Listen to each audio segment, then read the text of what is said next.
is Bobby and his team to make a move. Watch your head. We got to make the move quick so we can get back to hauling wood. We got to get back on track.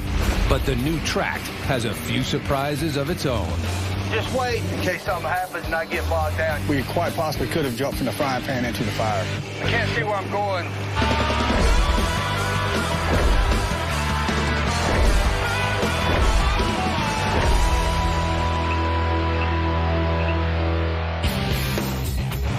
Bobby Goodson and his crew of all-terrain loggers are in a battle with the cold, wet swamps of North Carolina. A week ago, an unexpected snowstorm dumped 6 inches of snow on the swamp, shutting down all logging. Not working today is going to cost us around $13,000. The crew has been fighting an uphill battle ever since. If we don't get some loads to the mill, this business is going to be in big trouble.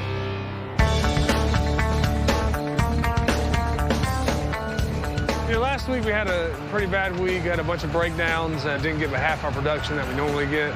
But it's Monday, so we'll see what happens. And the weather, it's not as cold as it has been, but they're calling for rain this week, so we try to get some sand down before it starts raining. You plan on doing anything on that road today? Yeah, let's take this load and dump it before we get to our deck. But there's one spot there that's got a lot of clay in it. This road on the buckle track is just real slick clay. It's a beautiful track of timber, but I don't care how good the wood is, if we can't get it out, it's to no value. It's like shame with all this pretty wood we have and we can't get it out, especially if it starts raining. Because this road, if it rains too much, it won't handle it. No. It's going to be tough keeping the trucks from getting jammed up. It's a bad feeling when you drive these machines and the water is right there in your foot. All right, take it easy. With the possibility of rain and the havoc it can wreak on everyone's mind, the crew gets right to work. They have to deliver as many loads to the mill as possible before the road gets sloppy. Good morning, bub. Want to see about that rain coming in here? What rain? It's coming in tonight. Last week, it was a real bad week for me, and I was wanting to double it this week or triple it. But now they're calling for the rain to come in, and with the road and all, I just don't know how many of us can handle another throwaway week. I really don't. While the rest of Bobby's crew can continue to cut, stack, and pull wood in any weather, the truckers often get shut down when the rain mixes with the clay on the only road in and out of the swamp. In no time at all, the road can become impassable. Wood don't get no damn prettier than this. We don't take advantage of it while we're here, we ain't never gonna get it. That's right. A full load of wood can fetch from $300 to $800 at the mill, but the trucker's cut is only $40 per load, making every run to the mill critical. If that truck ain't going, we ain't making no money, so every day we sit at the house, our paychecks get smaller and smaller. Bobby needs to get 20 loads a day, 100 loads a week to turn a profit. But due to the muddy road on the buckle tract, Bobby's crew is only averaging 12 loads a day. I'm slipping and sliding out here. It ain't gonna be long for this road gets really bad. I wish we could do more for you. Be careful out there. For the past 2 weeks, the Goodson crew has had a miserable time getting in and out of the buckle tract. Man, I ain't gonna make it out of this mess. It's a lost cause. Bobby's efforts to overhaul the road were met with opposition. The landowners don't want us to do any kind of grading. Their motive is it's a hunting place, it's their land, they don't want nobody messing with it. Well, we're trying to make a living over here, and I wish the guys would just let us get the wood out. I mean, we got about $400,000 for timber back here. But it's really got us in handcuffs. I mean, it could actually shut us down. Hey, Sumitra. How you doing? Good. I'm sending Sumitra out with David Robinson. They're going to go out and try to scout a new deck out in case this deck here goes south, which it looks like it could at any minute. But if this deck does mess up, I don't know what we're going to do. We can improve this, but going back out, we don't want to widen the road any. I can see the possibilities of this deck site working, but there's a lot of work that'll have to go into it, and I just don't know if it's worth it. The question is, how do we get the road trucks from here to where we've had to park?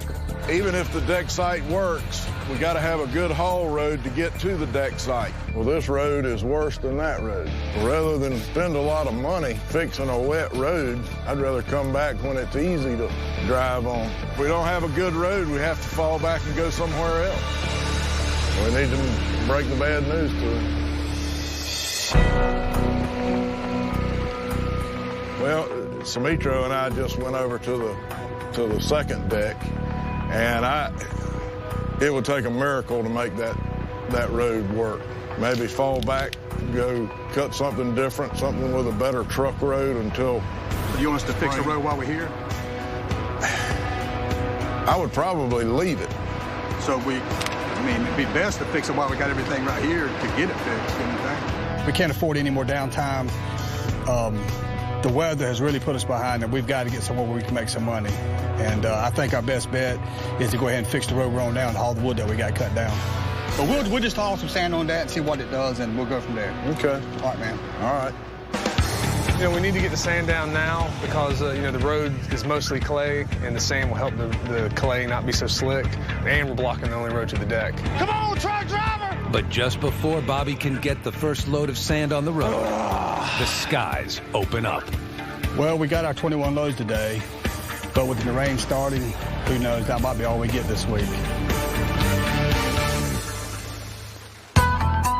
On Monday, Bobby's crew was able to haul a total of 21 loads. But today, rain has put a damper on their chances of success. You know, it rained all night last night, and when I got here this morning, it was just a muddy mess. What's going on? Playing truck driver. How do you think that road's gonna hold up? I know we tried to start off with a good week, and it's like at any minute it could just Yeah, stop. Dude, you'd think we would be used to the ups and downs out here by now, but... Y'all just load them as fast as you can and get them out of here. It's roads and mills and... Playing that chess game. All right, let me go haul some dirt. All right, man, I'll call you. All right. Well, the name of the game now is to get as much wood to the mill as possible before this road totally gives out. And if that happens, not only will it hurt my pocketbook, but I think it'll wind up costing Bobby around $13,000 a day. How fast y'all ready to get me loaded today? And we had a bad week last week, and you're going to try to tighten up a little bit this week. Well, we're doing our part now. You do yours. They're talking about pressure on the loaders. I think we all feel time is running out. We tight. If y'all help us get in and out of here quicker, we'll go quicker. I can only load you. This road's getting slick quick. Look, it's getting bad out here. I'm about to get stuck any minute now. Y'all better get them trucks out of here fast. The road is nasty. You can see the road is nasty. It's slick, it's wet, it's nasty. Well, it was bound to happen. The truck started sliding, and when it got this far over, the trailer, it wanted to slide with it too, and it's come up here against this. It's gonna try to take this tree down, I guess. I feel bad because the trailer's blocking the road, and nobody can get out to go to the mill. But what am I gonna do? From the time you get off that main 10 mile road out there, you just about slip slide the whole way. You're just along for the ride. You don't control anything. We're losing these roads. We're losing them. 6 hours into their 9-hour day, Bobby's crew has only hauled out 10 loads of timber. They'll have to move Gary's truck quickly if they hope to make up their goal of 20 loads for the day. I got Doug out there trying to put sand on the road as fast as he can, but it's like fighting a losing battle. Hey, turn around and go get Gary. He's stuck. And now Gary's stuck. I'm gonna have to stop Doug from working on the road so he can go out there and try to get Gary unstuck. Little dozer time. Man, it's crazy. We got trucks lined up, trying to get to the mill, can't get to the mill because Gary's stuck right in the middle of the road. And some days just don't pay to get out of bed. Just as Gary's truck is moved and the road is finally cleared, the rain starts up again. Back on the deck, the situation becomes even more desperate. Can we step it up a notch and get it maybe double, triple what I got last week? We'll get you loaded as quick as possible. 10 for 'em. You know, I'm working as fast as I can to get these guys to the mill, but I can't do anything about the rain. I mean, the deck is a mud pit. The trucks are getting stuck before they even get to my loader. It's all falling apart out here. I mean, we're scrambling to get sand on the road. It's just a mess. What's up, Dave? How many did you end up with? 19. 19. Well, we're 21 yesterday. We're still on track. We're definitely on track. Through sheer willpower, Bobby's crew defies the odds and manages to deliver 19 loads to the mill. They now have 40 loads for the week and are on track for a 100-load week. You think we'll still be able to get our 100 loads if the road will hold up? Yeah. Well, let's keep it up, and hopefully maybe we can get the road fixed where they can get in and out. Y'all just keep them loaded, all right? All right, man. We'll see y'all. See you, William. they don't make a truck that floats, you know, and we still got to deal with the roads getting in and out, and we're always the furthest off the road compared to the conventional crews. So we'll keep plugging at it, and hopefully things will turn around for us and we can start drying up and get some wood to the mill. Coming up. Man, this place is a mess. Road conditions go from bad to worse. We've wasted way too much money here. And later, Awesome belly soup. crew lunch hits an all-time low. Look at him. Gourmet day.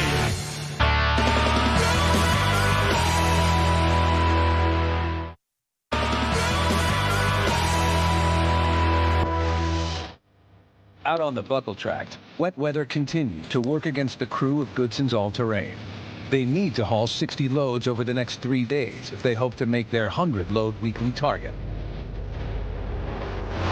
But the mud on the road to the deck is only getting thicker, making it harder and harder to get wood to the mill. I don't know what they're going to do. Might kick us out of here, but That's what I was telling William on the way here after I picked him up. I'm like, only people I don't want to see today is David Robinson, John Deans, Eddie Corbett. Joy is the first trucker of the day to battle the saturated deck. Hey, everybody got down here. I don't even think I'm gonna make it to the loader. I either slide to the left or slide to the right. Mud's up the yang-yang. Hold on, I'll be there to get you. Joy's truck can't get any traction on this slick Cape Fear clay and must be towed onto the deck. With the rain coming in again, I mean, it doesn't look good for us. It really doesn't. A half hour later, her fully loaded 84,000-pound truck starts off to the mill. Hey guys, I got a problem over here on my truck. Something feels kind of funny here. Then my tires are gone flat. I got 4 tires off the rim when I come off the deck. It hit the mat, busted one off, so I lost all my air on the other side, and I've got 4 that's flat. Joy busted a tire, and our air system's all linked together, so all our tires went flat. It gets a little aggravating to the drivers when you're doing what you can do, but the truck's doing what it wants to do. You have no control over it. When you had a bad day, you had a bad day, and I'm having a bad day. Walking over here to unload you. To unload me? Well, how are you? You can't blow those back on without... We have to get those ones off the ground. We can't fix the tires on Joy's truck because it's got a full load on it. Until we unload that truck, the deck is pretty much shut down. Unloading Joy's truck shuts down the deck for half an hour, costing Bobby $600. This road, this place is a mess. It's a nightmare. The crew works quickly to reinflate Joy's tires and get her back on the road. Put it back the other way, Doug. Ain't getting no air in it.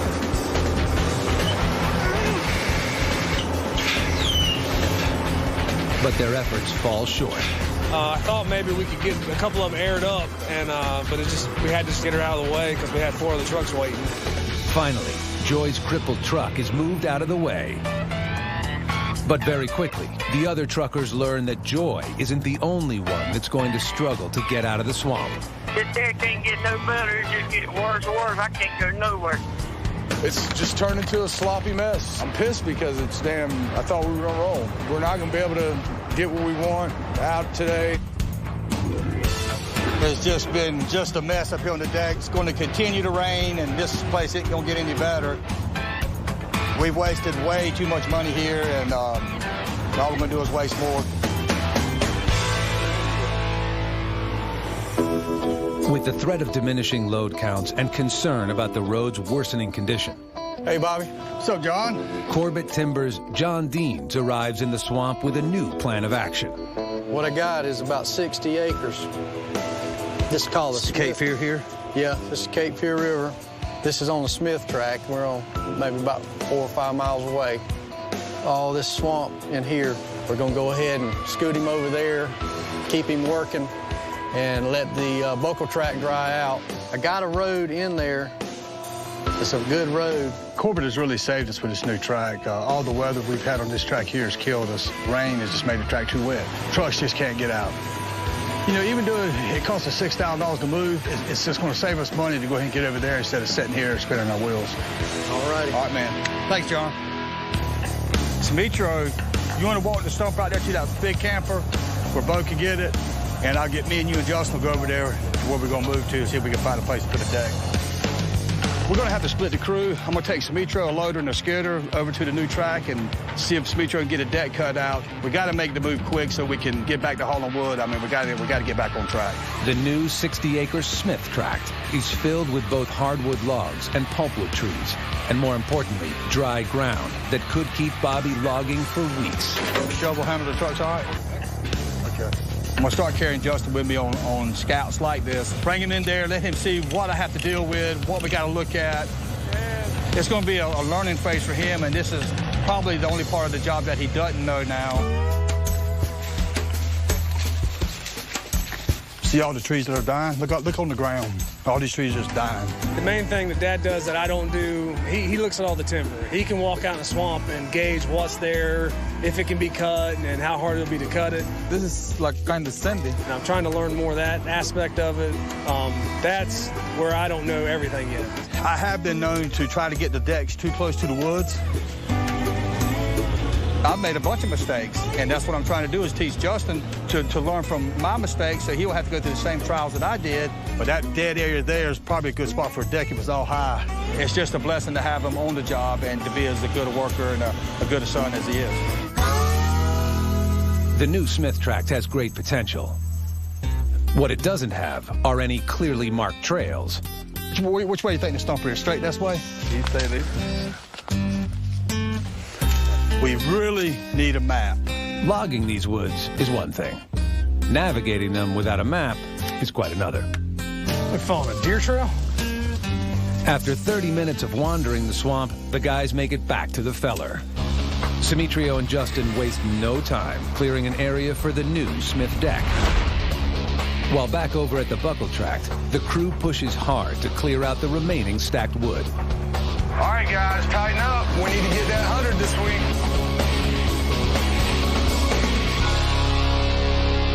At the end of the day, Bobby checks in with Dave.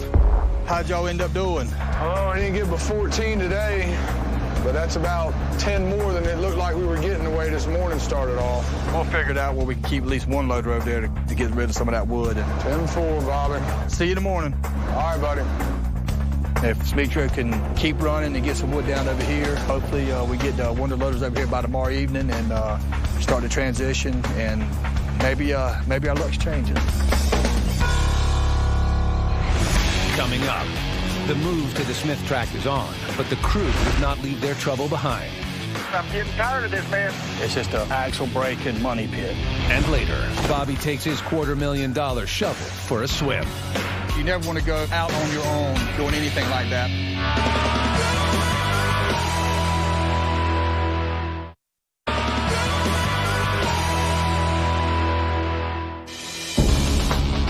Okay, I'm coming up. Let me know how I'm doing.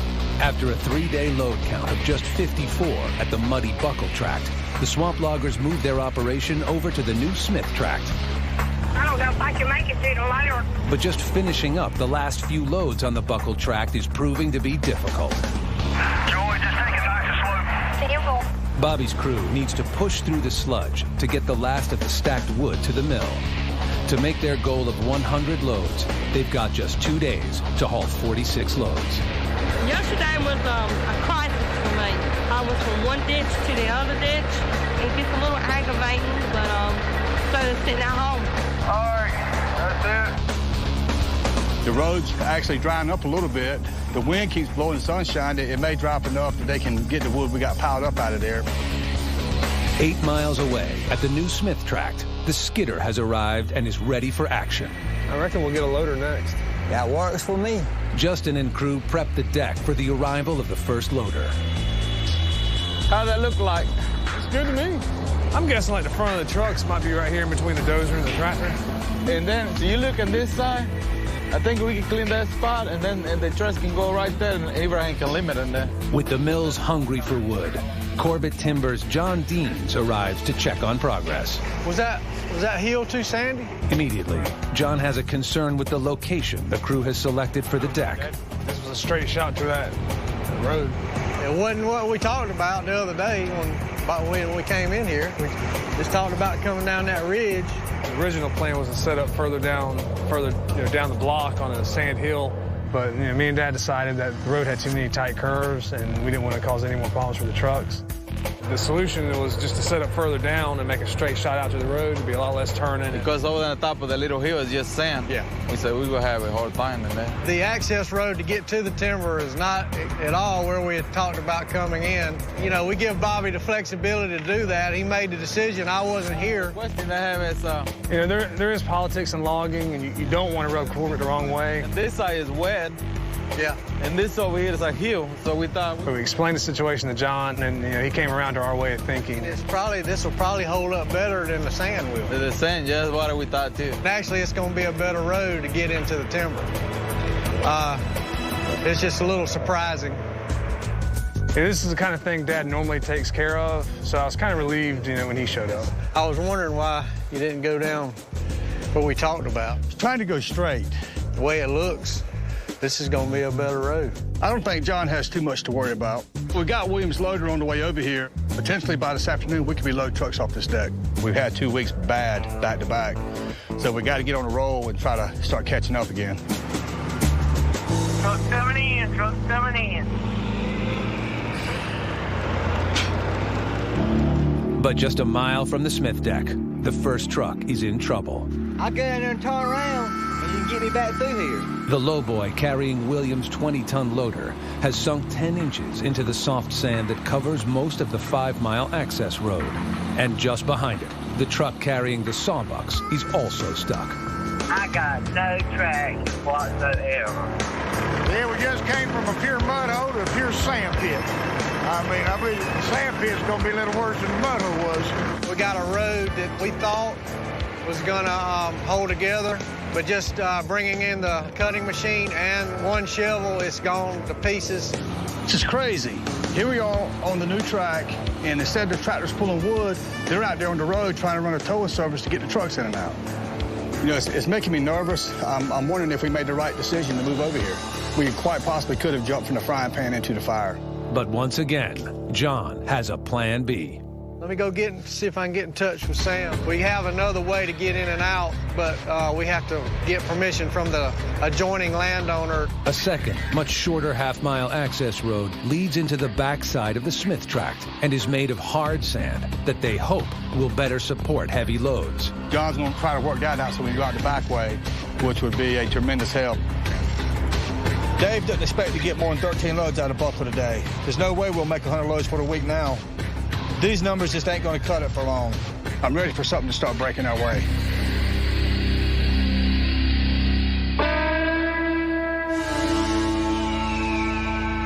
Friday, the last workday of a long week for the Goodson crew. Truck coming in, truck coming in. Bobby now has 2 decks running, but starts his day at the Buckle track, where the backup loader is sending out the last of the wood. Just got 2 or 3 more loads of logs to load up. We're going to try to get them out of here before the rain comes in. And we'll probably just let this track sit here until we get to the drier time of the year. A lot of good wood, a good track. I hate to leave it, but you stack up wood all day until you get to the mill. It don't pay the bills. 8 miles down the road, Dave and William are already stacking wood at the Smith tract. And soon, the crew here is in full swing. Let's keep them moving. But the weekly load count stands at a dismal 67. There's no hope of hitting their goal of 100 for the week. To make 75 loads, the break-even point for the company, they will have to haul loads from both the Buckle and Smith tracts. Maybe we can get some loads out of here. They still got the wood piled up already.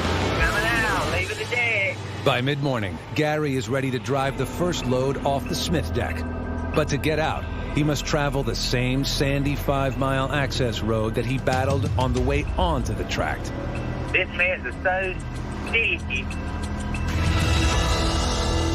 Sorry, I'm gonna need another push out of here. I was having a good day, but I seem to be stuck now. I think this is the worst luck I've ever had with these roads. They're going to have a tractor out there all day long pushing trucks in and out because nobody's going to get in and out of that road. John will get us out the back way, we're going to lose a lot of money over here. When you get over here on a road like this, the trucks, they're going to try to get through a hole and it's going to bounce and pop an axle into it. That's, you know, $500 or $600. It's just a axle break and money pit. Damn, I'm out here stuck again. I'm getting tired of this mess. All right, where's the engine? Logging, you know, we're working on about a 3 to 7% profit margin anyway. Most retail stores is 30%. And here we are working on this little tiny margin, and then mishaps like this happen. If we don't haul wood, can't pay the men, can't pay the fuel bill. It just kills the bottom line. Because it don't take many of them and you're out of business. It's all up to Corbett. It's up to them to get the accesses opened up for us so we can go out the short way. How many loads have y'all loaded over here? That's number 7. With the weak setbacks, Bobby hauled only 73 loads, too shy of his break-even point. The deck we can handle. It's just that road going out, man. If we don't get that access to that other road, we're going to have a time down here. It's John. What's up, John? Got a call from John Deans, and he was letting us know that we could use the shortcut that we needed. Thanks, John. That call came at the nick of time because of that sandy road. It had all but shut us down.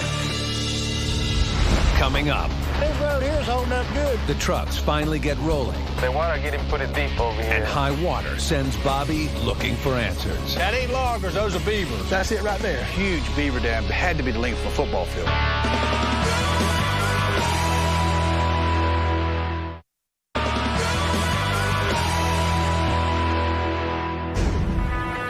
right, guys. Probably on that shortcut road. Let's move some wood. The swamp loggers are finally settling in at the new Smith tract and hoping to put their road problems behind them. Another access road we can come in off of the north end, ain't but a half a mile coming that way a while ago. It'd be a pretty nice way to go in and out. Truck coming out.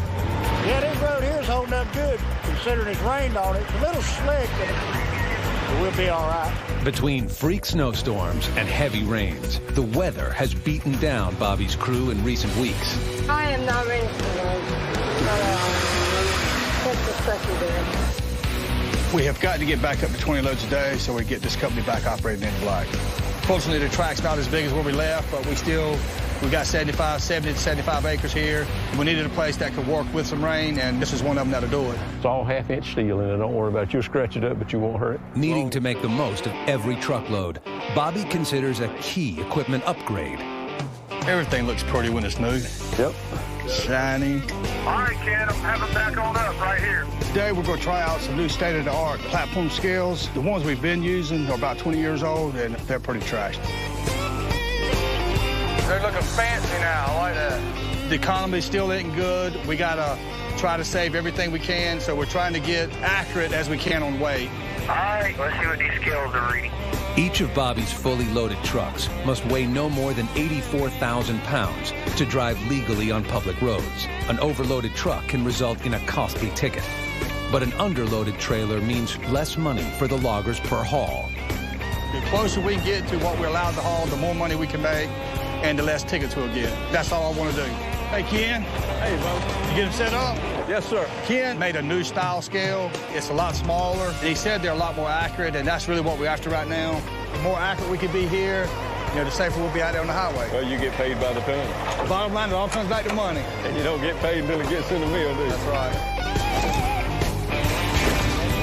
All right, you're good. Get on out of here. That last truck, what did it weigh? It totaled out at 83,750. Perfect where we want it. All right, Ken. Thank you, sir. Good cut. These scales right here is about 15,000, but it's a bargain because if we're maximizing every load, we don't have any light loads. That's where most money's lost. They make us money every day that they're working. So that's the last of the weight ticket. I'm tired of supporting DMV here now. Bobby's trucks are rolling. But out in the swamp, Simitrio's day is off to a rocky start. They want to get him put it deep over here. I'm afraid they're going to get it stuck. Yeah, the shovel's in pretty deep, too. I don't like the looks of that. Swamp loggers battle water on a daily basis. But when the water levels get too high, the machinery is in jeopardy. I'm kind of concerned because when it's that deep, the water reaches the motor and get in the motor and shut the motor off, and that's it. Anytime the water gets high, it could shut us down. If the water backs up to the roadbed, the trucks can't run. If the skidder operators can't see the shovel road, they could easily slip off the road and we could lose the whole tractor. Last winter, Bobby almost lost his $250,000 shovel twice when the 37-ton machine slipped into a flooded swamp. High water's bad news. At least this time, I think I've got an idea what's going on. A couple of men come by the job the other day that's hunted this place and lived here a long time, and they mentioned to me that there's beaver dams out there. Hey, Bobby. What's up, John? You were mentioning a beaver dam. News of a beaver dam quickly brings Corbett forester John Deans to the deck. They were telling me somewhere over in here there's a beaver dam. Okay, let's go see if we can find it. Beaver dams cost Corbett Timber thousands of dollars in lost revenue every year. The deep pools of water beaver dams create not only drown mature trees, they also prevent new trees from growing. Look at the beavers. Yeah. That ain't loggers, those are beavers. Being a forester, I spend a lot of time trying to control the beavers. I can grow timber in a swamp, but I can't grow timber in a lake. Swamps need to dry out at least a couple months out of the year. So I have to keep the water out just long enough for these hardwoods to get reestablished and start growing. The water on this road's getting pretty deep. I bet we're close. Hang on. Damn! I got a head rush. Woo! We're gonna have to walk the rest of the way. There's beavers somewhere around here. Closer we got to the dam, you could see that the beavers were damaging everything around us. There was no new growth around here. Did beavers kill this wood out or they log it? They logged it, and then, of course, it was coming back good, and then, of course, and the beavers got it. Beaver, they messed it up? Yeah, and then in the bottoms down here where it stays flooded all the time, it just killed it. Look at that. All right, here we go. That's it. That's it right there? That's it right there. Sure enough, there was a huge beaver dam there. It had to be the length of a football field. All right, you see those little pines over there? Yeah. That dam goes all the way over to those. Yeah, I can see it great. Look right through there. You can see the dam perfect right over there. You would think it was just sticks piled up, but that's what them little critters drag up there. And that's exactly right. Well, you can see where it drops off. It's 2 or 3 feet lower on that side of the dam than it is this side. So you back up 3 feet of water down here in these swamps, you got over 100 acres of water. That's a lot of water. Yeah. Where that dam is and the way it's backing that water up, it affects the adjacent landowner, the tract we're on, and then the next landowner. So it's affecting a lot of people. And the simple cure, we got to get a tractor over here and tear it out. We don't want to get rid of the beavers, but we don't want them just to build lakes everywhere. Yeah. Well, it's too late today, but I'll see if I can't get something over here tomorrow and we'll get this thing tore out. Okay. I fought Mother Nature, wind, rain, and snow, and landowners, and I'm not about to let these rodents run me off. I'm sure Smeacher will be tickled to death when we can get this water flowing again. Yep. All right, let's get out of here now.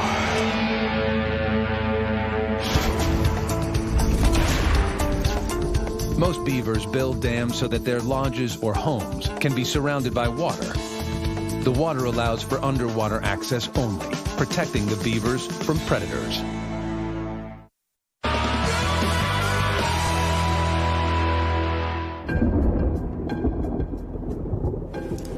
The weatherman, he nailed it this time. It's supposed to rain for a couple of days, and so far it has. And the water's trapped in here because of the beavers, and it can't get out to the river where it wants to go. So we found the beaver dam, and we're going to rob Victor's shovel and go over there and tear that beaver dam out, get this water table dropped, because it's going to make it a lot safer, and plus the road won't float away. In water this deep, just getting heavy equipment to the beaver dam is a risky proposition. Justin, be careful. These roads over here are narrow. I had Justin to follow me in the dozer just in case I got stuck. And I was using an old road that hadn't been used in years, and it was a tight fit. I could barely fit through there. And whenever you're walking down them roads like that with water covering it, you never know what could happen. I mean, you could fall in a sinkhole, you could walk up on a stump and get stuck. Just a number of things that could happen walking old roads like that. Listen, I'm gonna walk over here on this side and start tearing it out. I think you can go straight ahead. You start on this side and start pushing it. We get it tore out big enough, it'll overwhelm the beavers and maybe they'll leave. When Bobby gets a closer look at the depth of the water, it causes him to rethink his plan of attack. Hey, Justin, second thought, just wait and let me get started. In case something happens and I get bogged down, you can help me get out. I got you. I thought we'd get just out on the bulldozer to help push it, but after getting on the backside, seeing where the big bottleneck was, it's always good to have somebody with you. You never want to go out on your own doing anything like that because anything could happen. I mean, I could get stuck, fall off the tractor, drowned. I mean, so it's good to have somebody with you. And, you know, we got communication, which is a good thing, but if I'm floating face down in the water, I can't do a whole lot with the radio. I was just going to try to walk in on the water side and just rip it out back to me, but once I tried to go across there, one whole track went completely under the water, and I couldn't see where I was going. If enough water floods his engine compartment, Bobby could lose power and fall into a sinkhole. I can't see where I'm going. I'm just heading to the other side. I had that same feeling about, I guess it's been 10 or 12 years ago where I lost the machine. Same type of environment. You know, I couldn't see where I was walking. It was all water. Yeah, this way right here, I'm going to go on the other side, see if I get to it. You gonna walk through there? So I kind of decided I better back out, and I went ahead and walked around and came up on the low side of the dam. I'm gonna go knock this thing out. And just grabbed a mouthful and pulled it back, and here comes the water.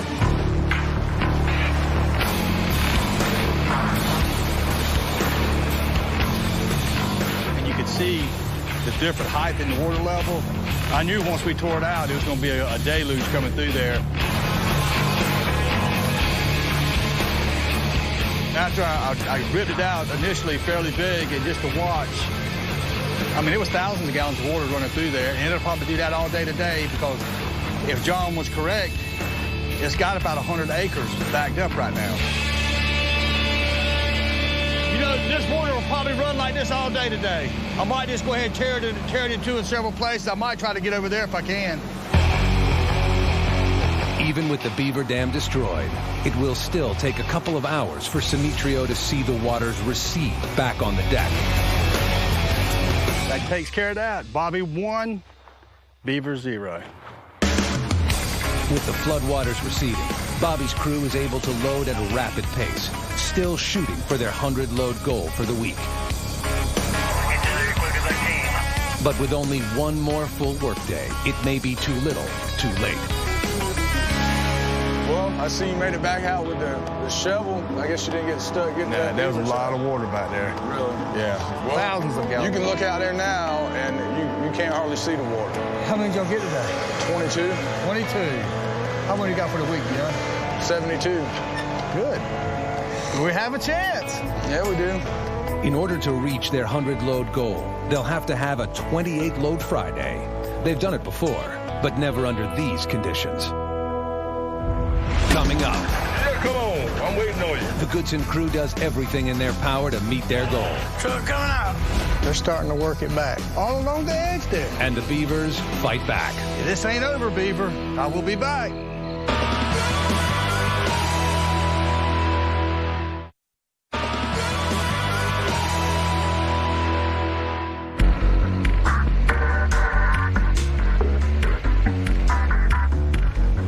The water dropped a lot. Did it? Good. A lot is riding on this final day of the week at the Smith Tract. Somehow, Goodson's all-terrain has to haul 28 loads to the mill to reach their weekly goal of 100. Yeah, we're trying to get some loads out today. We'll try to get at least 3. Cams on them. With the wet road problems behind them and wood stacking up, they have a chance of hitting their goal and getting their prize bonus meal. Yeah, come on. I'm waiting on you. Coming out, truck coming out.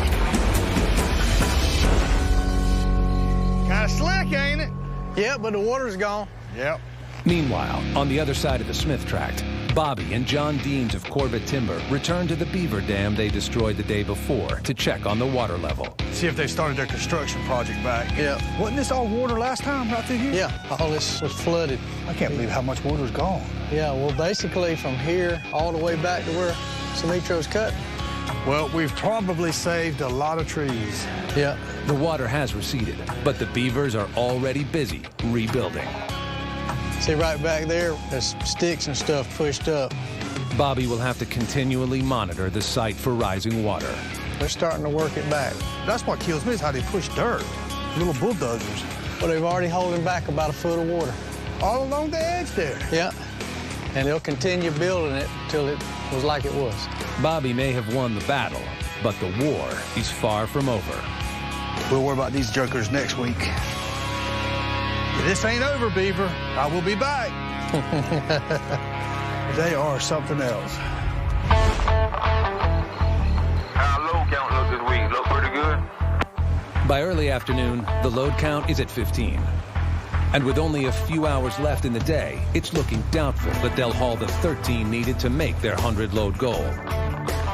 We should have hit low 90s. Not quite 100, but low 90s. That's still good, man, compared to the week we had. Dave has to give Bobby the bad news. Well, we had a pretty crappy week this week. How many loads we get? 91. Well, that's good. You got 91. The way the week was starting, it didn't look like that was going to happen. Well, we did good. Y'all did good. At 91 loads, the Goodson crew is 9 short of their goal. Bobby will barely make a profit this week, and in the near future, he will have to fight to survive in the swamp. Regardless of his recent troubles, Bobby is proud of what his crew was able to accomplish under such tough conditions. Everybody has busted their tail the last few weeks. You want to cook something? Yeah. Can you make a stew? Yeah. I tell you what, I've had my granny used to make just a homemade beef stew. Yeah. If you get 76 loads, you get a can of potted meat. But if you get a little less than 100, you get a beef stew. Now, if you get over 100, we're talking about steak, lobsters, shrimps, bunch of good stuff. Are they setting over the food tent? I didn't think we got 100 loads this week. That looks good. I guess we didn't get 100 loads this week. I'm going to head on over there. I reckon David messed up on the load count. We tore a beaver dam out yesterday. They've already got the water stopped again. No unemployment in the beaver world. No, sir. Those cats are working. Well, you requested stew, and I came through for you. Oh, yeah. David is our on-the-job cook, loader/chef. It's been a good end to a rough starting week. Everybody has really busted their tail. We've all worked hard, and circumstances out of our control is what's been holding us up. But I can see that we're going to be getting 100 loads in the next few weeks, so I decided to go ahead and give you all a prep meal. Let's say the grace, and we'll eat. Dear Lord, thank you for this day. Thank you, dear God, for all that you do for us. I pray, dear Lord, that you bless the food, watch over us, keep us safe, give us wisdom, dear God. For in your son's precious name we pray. Amen. Yeah, I was really shocked when I got into the woods today, found out that Bobby treated us to dinner. Bobby's really good to us, he really is, and we can't ask for a better boss. Trimmed all the fat off of it, but I skimmed the fat off the top, too. I dépouillaged it. You did what? That's a French term. For defatting? Yeah. If this is healthy here, I can eat healthy. Is this healthy? Yes, it is. I mean, well, I can see the light at the end of the tunnel. Who's got a Coke? How did y'all enjoy that stew? Hey, is that what's left of the stew? That's it. That's the lean meat that we cooked for you. Possum belly soup. They have to get back on track, but an angry neighbor. Well, that's still not their damn line, and which is not. A land dispute. If we'd have cut these trees down, it'd cost us double damage. Nasty roads. Damn, slow going over here. And a last-minute decision from Corbett Timber. The road is tearing up, so we need to quit. What's going on out there? We ain't stuck. This thing ain't holding up. Threatened to shut the company down. Can you help me out here?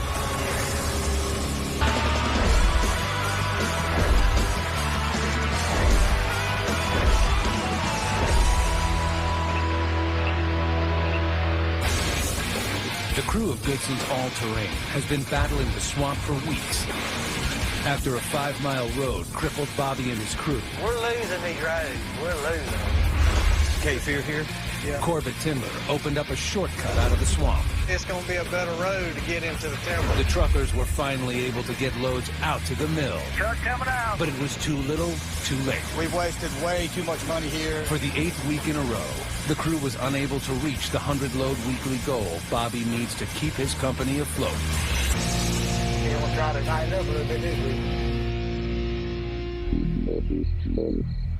It is a new week in the swamp, and with it come new possibilities. I hope this week will be better than last. After weeks of dismal load counts, Bobby's operation can't afford another week of lost profits. As the truckers arrive in the swamp, Justin lets them know how many loads they need for the day to start to get back on track.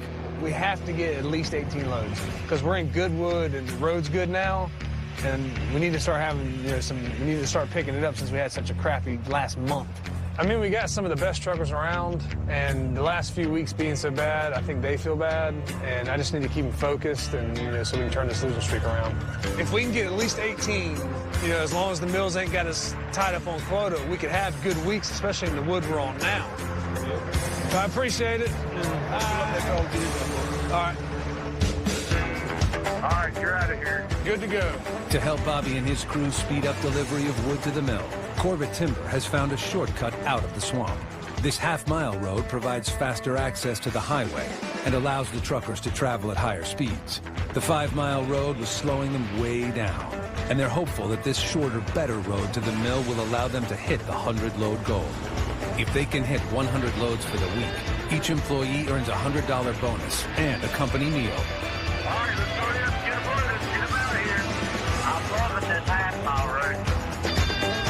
While Justin keeps things moving in the swamp. What, you have to replace all the top leaves? 75 miles away at headquarters, Bobby starts the day at the shop and checks in with his main mechanic, Doug. Got some bad news for you. I got another job. I got some bad news from Doug today,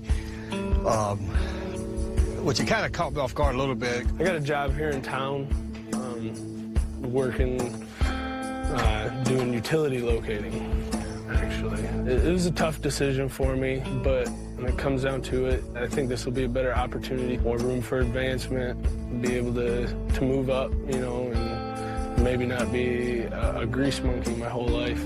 I like doing what we do, but as well as anybody that it's a hard life and it's hard on your body. Well, I hate it, Doug, but I understand where you're coming from, and it is tough. It was a tough decision for me, too. Look, I tell everybody when they come out here, either you'll learn to love this job or you'll appreciate your next job a whole lot more. And most of the time, they appreciate the next job a whole lot more. Yeah. I'm gonna miss you, man. It's hard to replace somebody like Doug. Doug's a good mechanic. He thinks for himself. He'll be a hard one to replace.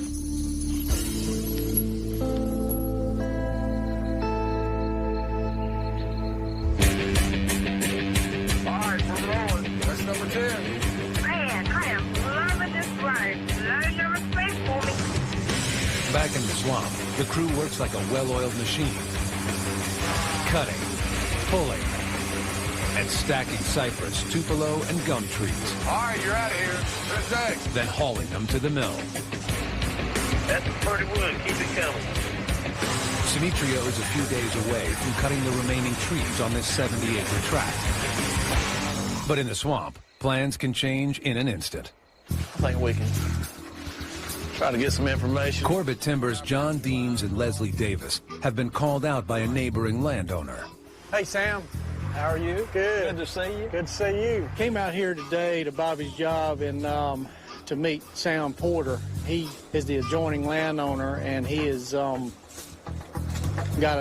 basically got a line dispute with us. Okay. That's not far from where we were a while ago. Then. Yeah, we just walked down there to see if... Yeah, well, that's still not the damn line, and which it's not. Yeah. Corbett's got some area marked that may be the Porters and vice versa.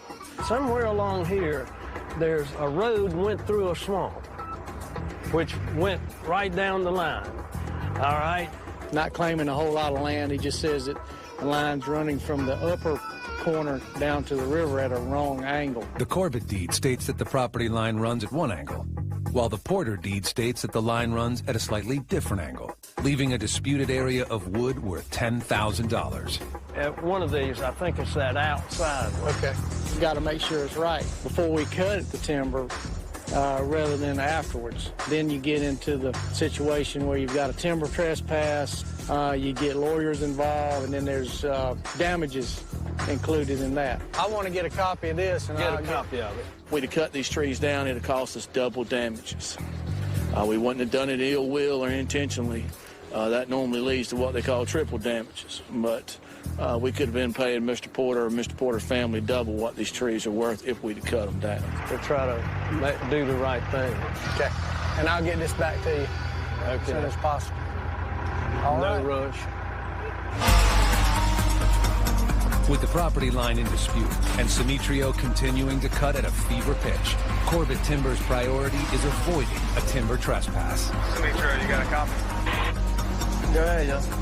Can you come on in? John from Corbett come by. We need to talk to you. I got a call for John Deere and the radio. Usually that is no good news. Hey, Simitrio, have you started cutting back that way towards that other line yet? No, basically. Okay, when you cut that way, I need you to hold up at least 300 feet back from where that yellow painted line is. It's very important for everybody to maintain the boundary lines. And at this point, we don't have a definite boundary for him to cut up to. If Simitrio is forced to stop cutting, it's only a matter of days before there will be no wood left to haul to the mill, forcing Goodson's all-terrain to shut down. All right, I'll talk to you later.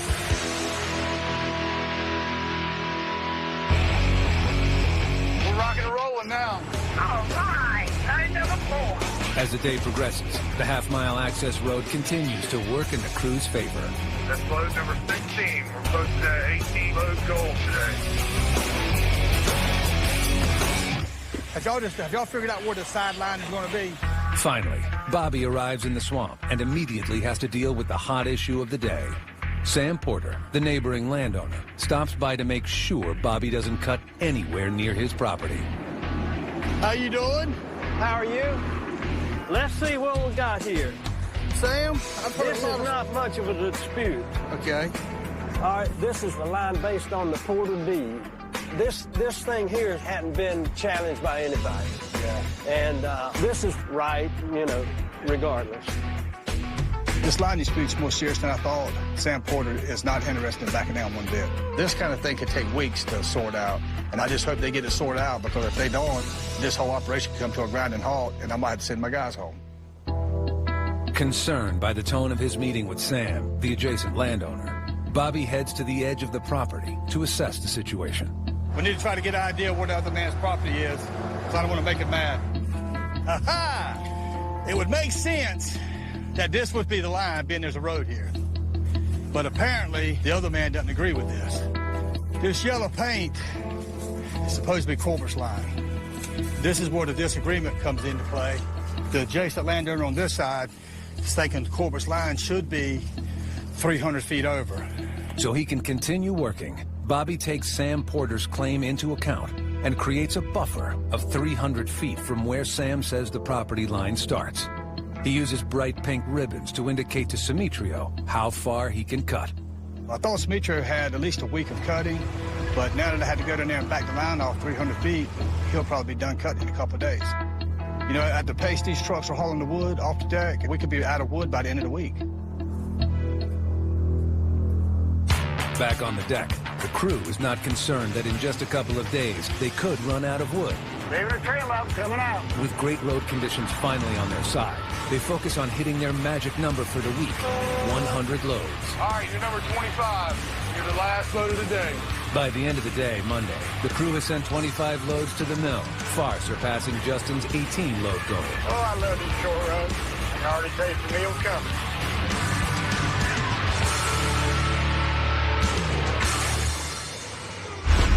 Coming up.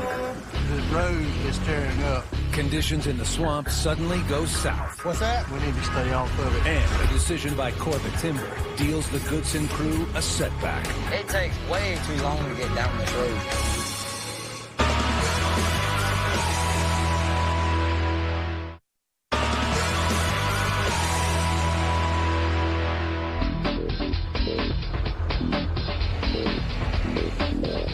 All right, let's rock and roll. Let's get the loaders ready to work. The Goodson crew has gone 2 months without a 100-load week. But after yesterday's impressive 25-load haul, they're well on their way to turning things around. Finally, starting to working. All right, guys, let's get these loads out before that rain comes in. But rain is forecast Tuesday, and they need to get loads out before a muddy deck and a slick road starts to slow them down. All right, let's get the loads out while the road's still good. All right, let's make it worthwhile. I'll push my truck for you. All right, he's on the road now.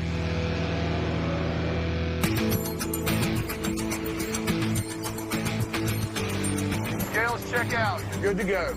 As the crew moves hardwood logs and pulpwood off the deck, Another day, boy. Bobby arrives in the swamp and breaks Monday's bad news to Justin. You heard about Doug? Talked to him yesterday. He gave me his notice. What are you doing now? The dad come up and said that he got here this morning and told me that Doug put in his notice. I mean, it kind of sucks. So we'll get another mechanic or just kind of see how it goes? I think I'm just going to dog you pretty good. Yeah, I'm used to it. Yeah. I'll just take both our paychecks. Just by understanding where Doug's coming from, it's going to suck for me because now I have to do everything. This is something I don't want to become familiar with. This is where we're going to miss Doug at. You know, Doug knows a lot about metal and welding. Of course, he ain't gone yet, but we got a lot of stuff in the shop he's got to try to finish up before his time runs out. But yeah, he'll be missed.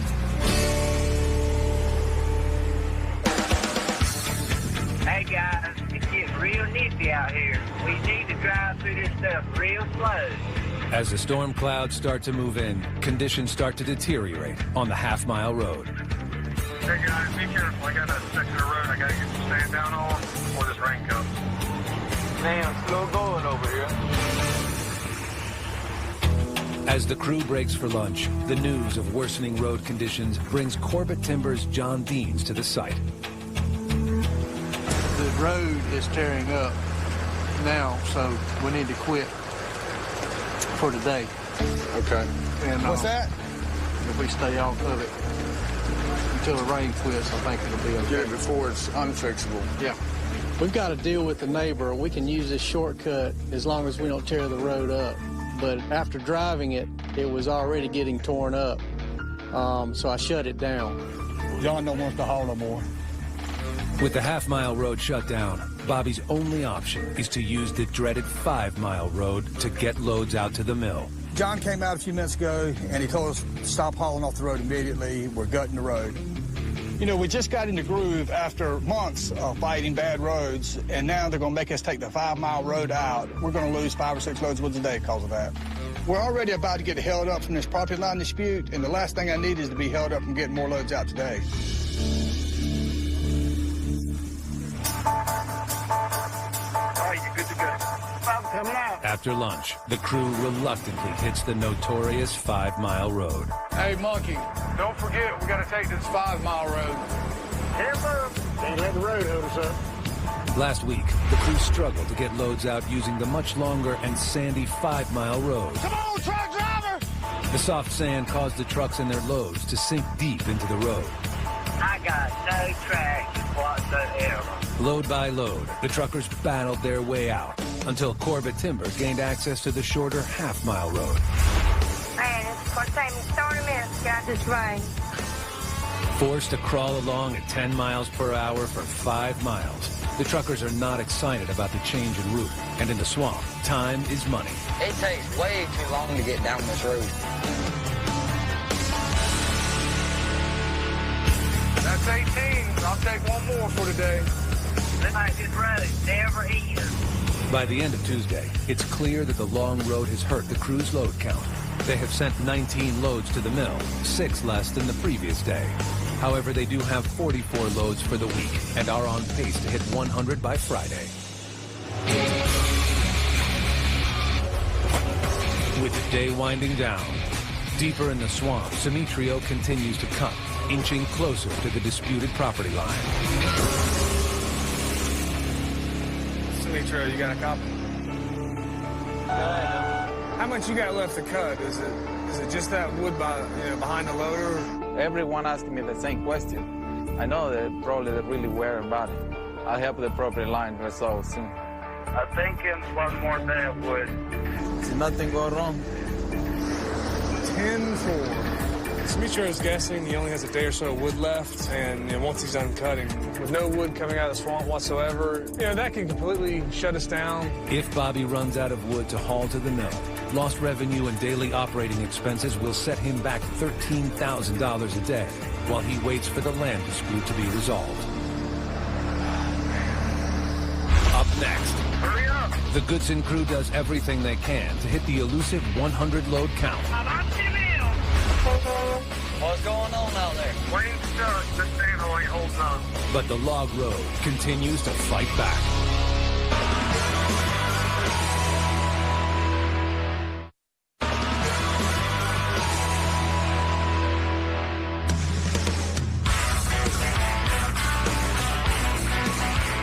Let's go. You're number 46 for the week. We fell behind a little yesterday. We got to get 20 today to get caught up. Hurry up. I'm on 2 mil. I'll see you guys in a bit. Using the sandy 5-mile access road, the crew of Goodson's all-terrain is having a miserable time getting wood out of the swamp. But with 44 loads already under their belt this week, All right, I can take that now. they are well on their way to reaching their 100-load goal. All right, your truck's loaded. You good to go. All right, I'll be right back in a minute. That's a nice one. Yeah. Up here, it's in dispute, so. Without any resolution on the property line dispute, and with only 1 day of wood left to cut, Corbett Timber's John Deans and Leslie Davis survey the land in question. We came in here and backed off about 300 feet. Well, a few degrees off on a compass and a bearing. How long is this line supposed to be? A mile from that corner? 5,000 feet. When you get talking over that distance, you could be talking 5 or 8 acres in that triangle. Yeah. This kind of timber, you slip up and cut somebody else's trees, you're in trouble. Yeah. And now we're going to bring a third party in to settle it out. figure out exactly what's going on. With Corbett Timber and landowner Sam Porter at an impasse, Corbett has no choice but to bring in a survey team to determine the actual boundary. You said the surveyor will be here? Yep. All right. Okay. We'll get it solved then, won't we? Yep.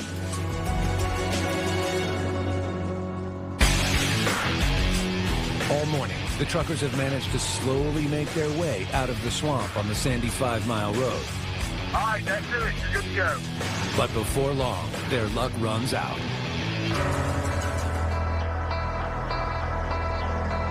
While I was coming out that first driveway, I got stuck. What's going on out there? Wayne's stuck. This sandhole ain't holding up. I'm going to have to push him out. Using the dozer, Justin manages to push Wayne out, but not before another truck gets stuck. Yeah, I'm in the dozer all day today, just trying to keep trucks in and out. So I'm trying to stay in contact with the trucks, you know, who's coming in, who's going out. And so it's just a constant on the radio, trying to find out where everybody's at. Justin, can you help me out here? We still moving, but the slow buck is still moving. Can't stop. While most trucks have slowly plodded their way along the road, Monkey has come up with his own way to overcome the conditions. Get out of the way. I'm coming through. I don't know what gear he hit it in, but he had to be going 40 miles an hour. And he ended up making it all the way through.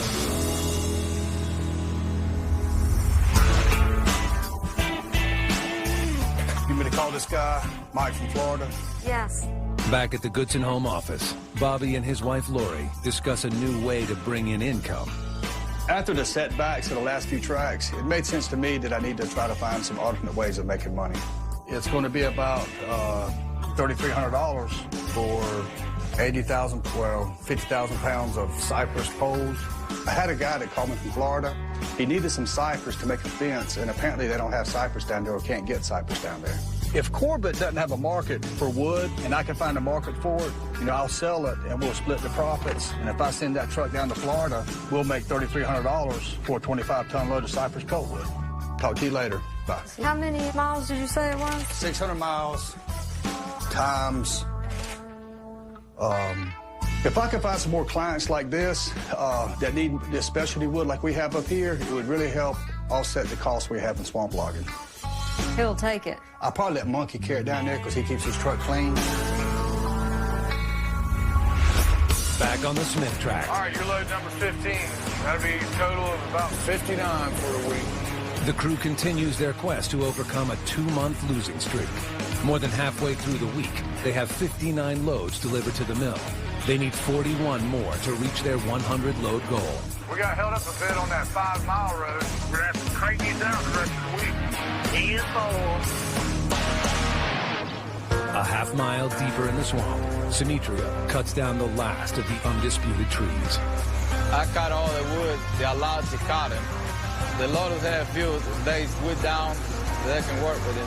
I hope they settle this dispute soon because we be run out of wood and we be had to shut down. Coming up next. How much wood you got over there? Not too much left. The shrinking wood supply threatens to shut the deck down. Who's that guy over there? The surveyor. As the property dispute drags on.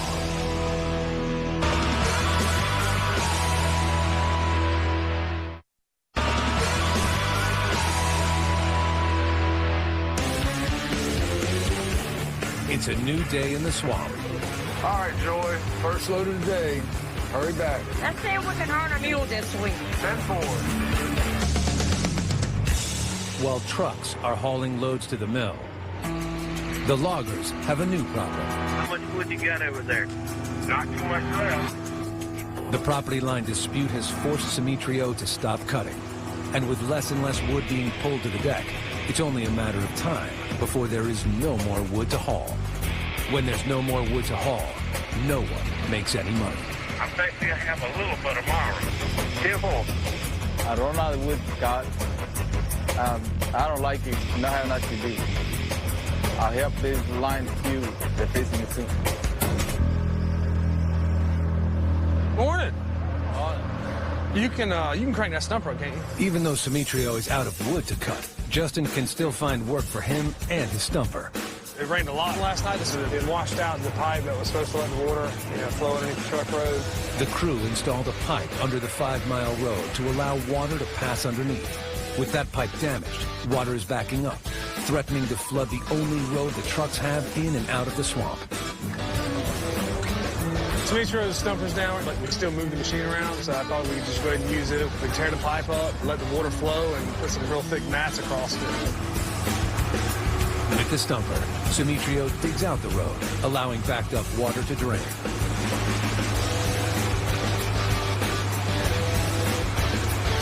As Simetrio scoops up the remains of the broken culvert, Hey, Jim. How much longer? the trucks are backing up. All right, it'll be a couple minutes. Make sure I still have to put the mats down. 10-4. We got some triple ply mats. They're really strong. They're almost a bridge-like. You can just throw it down over a hole, and it won't flex as much. They're about twice as heavy and twice as much money.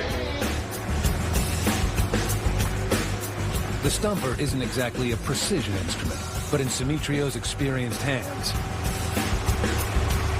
the mats are put in place. Okay, Gary, all good. 10-4. Looking good, Detroit. Looking good. With the road repaired, the trucks can once again haul their loads to the mill. Wow, this road is holding up great today. Ironically, the rain is now helping the drivers. The 5-mile road is made of soft sand, which when too dry offers little traction and can cause trucks to sink. But when the road gets saturated, the sand compacts, giving the trucks a harder and more reliable surface to drive on. All right, this is going to be a great day. Another minute or two quicker would have been all right. I got you. And while the trucks head off to the mill, Bobby arrives on deck, eager to get the property line dispute resolved and Simetrio back cutting. Got to get it for him. It's going to take all day to get it out. Who's that guy over there? The surveyor. The surveyors that Corbett has hired to mark the property line arrive in the swamp. You get a surveyor in with his instruments, and you can exactly put that piece of property where it needs to be on the earth. A surveyor with a laser instrument can survey a line within several hundredths of an inch. Get it that accurate. The survey team uses measurements from the original land deeds, I moved down right there. as well as physical landmarks to determine the exact property line. You know, we're kind of in a jam right now. We got a line dispute, a boundary dispute over here, and right now we have to wait on the surveyors to see where the property line is, and depending on where they mark it, we could be out of wood. And if we're out of wood, we're shut down. The crew now has 68 loads, 32 to go to hit 100 for the week.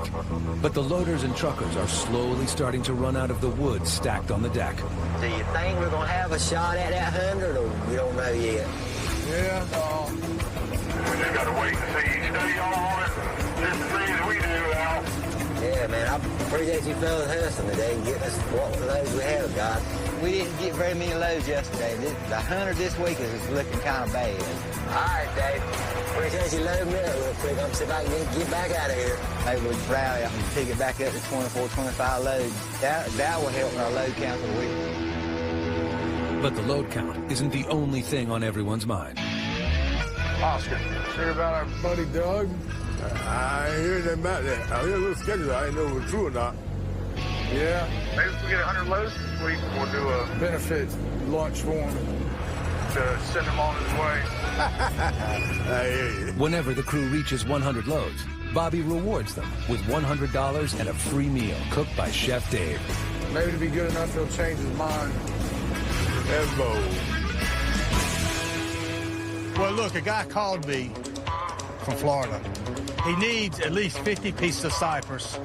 He's going to make some kind of fence with it or something. And because you keep your truck clean, which it ain't clean now, but you normally keep your mess clean and ready to go. Do you want to carry it down there? Yeah. Yes, sir. I'll be glad to go. Bobby asked me to go to Florida. I've never been down there before, and I'm kind of looking forward to doing it. You know, you're welcome to get a motel, and I'll give you the money for all that stuff. I get paid by the mile, so however far it is down there, I'll get paid just like we haul around here. I'm sure he'll look out for me. Bobby's a good man. He's not going to send me all the way down there that far for nothing. I'm sure he's going to look out for me. We'll try to get the trailer loaded, ready to go, and then if you want to leave Friday morning to head down there, that'd be cool. All right. We'll get Justin to carry the pressure washer out there. All right. So I can wash that. All right. I had it clean, I know it. Monkey got this haul because he is good about keeping his rig clean, keeping everything up to snuff like it should be, and he's going to represent us, you know, for 1,200 miles on down Interstate 95. So I wanted the truck to look good, and so he got the haul, and he'll get about $600. He'll do nice off this load. We'll see you, Monkey. All right, All right, DJ, back on in. Got a copy, Dave? Yeah. How many you got out so far? Next to make 26. That is great.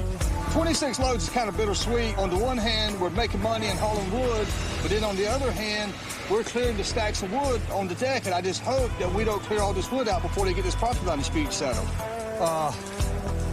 Y'all just keep it up, and we'll see y'all in the morning. Hopefully the sun will shine tomorrow. 10-4 in the morning.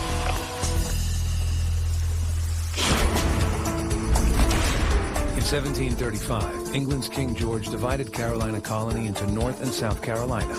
Over 250 years later, parts of the border are still in dispute. Surveyors today are using 1815 maps and GPS technology to mark the boundary and hope to know north from south by 2012.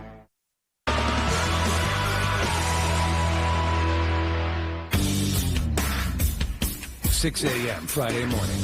The crew gets in early, dead set on cranking out 15 more loads to hit 100 for the week. Everyone wants $100 and a big meal to end the long week. What's the load count for the week so far? 85 so far. Still looking pretty strong for getting that bonus. I hope we get 100. I'm looking forward to a pig roast. Let's get 100 loads first. Morale is high, but no one knows if there's enough wood stacked on the deck to fill 15 truckloads. Hey, Darley, how you guys doing on wood? I hope it'll have a taste. With Simitrio no longer cutting due to the property line dispute, the skidders are almost out of wood to drag back to the deck. Well, let's just keep our fingers crossed. Meanwhile, a half-mile away. I got it. Corbett Timber finishes the survey of the property line. All right, I've already computed where the new corner will be back here. Okay. There was a line dispute between Corbett and the Porter tract. Come to find out, we were both wrong. Corbett's survey team found that the property lines on both the Corbett and landowner Sam Porter's deeds were incorrect, leaving the actual property line undefined and open to interpretation. Neither Corbett nor Sam Porter was right. We're going to show this to Mr. Porter and see if we can get this resolved once and for all and get Bobby back to work. Back at the Goodson shop. Wanted to hold it up so when I disconnected it from... Can't we just leave the hose? Doug spends his remaining time at Goodson All-Terrain, getting Bobby's newest purchase, a used clam bunk ready for duty in the swamp. The clam bunk is the largest piece of equipment in the company's fleet and is responsible for pulling wood from the cutting site back to the deck. With the purchase of this clam bunk, Bobby now has a backup for every piece of equipment, significantly increasing the efficiency of his operation. Lose your arm the last day of work. No big deal. You got workman's comp, right? No on you. What? You can't have already dropped it. You can work with somebody every day. You know, you kind of get like a family-type atmosphere. It's going to suck when he's not around, but, he's not moving away, so we'll still see him. You know what's going to suck, though, is that I'm not going to be able to mouth off to anybody like I do you. I hope you forget where you're at. You forget where you're at and say something smart. It's hard to quit Bobby. Bobby honestly cares about his employees, and it's hard to find employers that are like that. Give them something to eat. Yeah. Back at the Smith tract. All right, get out of here. All right, buddy. The crew pushes hard all morning to get loads out to the mill. All right, let's go ahead and get them loaded. Guys, if we can keep this pace up, and just... You should get 100 easy for Doug. I'll tell you, you're number 90. This conditions out here, man, we're lucky to be even getting, 10 loads out. 10 loads. While trucks continue to haul the last of the stacked wood in and out of the swamp. You ready, Monkey? Monkey prepares to take 50,000 pounds of cypress down to Florida. That's your paperwork. Yeah. All right. I figured you might want the tickets this time. Yeah, might need them. I'm thinking it's about 10 hours to put me down there, so it's probably not that far down into Florida. Well, look, be careful. Give me a holler. Call Mike and let him know what you think your arrival time is, get directions, all that stuff from him. I generally have pretty good luck on stuff like this. My biggest thing usually is just getting lost. If I don't get lost, I'll be all right. If you get locked up, call Justin. A little nervous about Monkey going to Florida. It's a lot farther than we've ever been on any, especially hauling wood. Anytime you get out of state a long ways away, we're not there to work on it, and people can't take advantage of it if the truck gets trouble. So I'm kind of anxious. I feel a lot better when he gets back, but it's exciting too.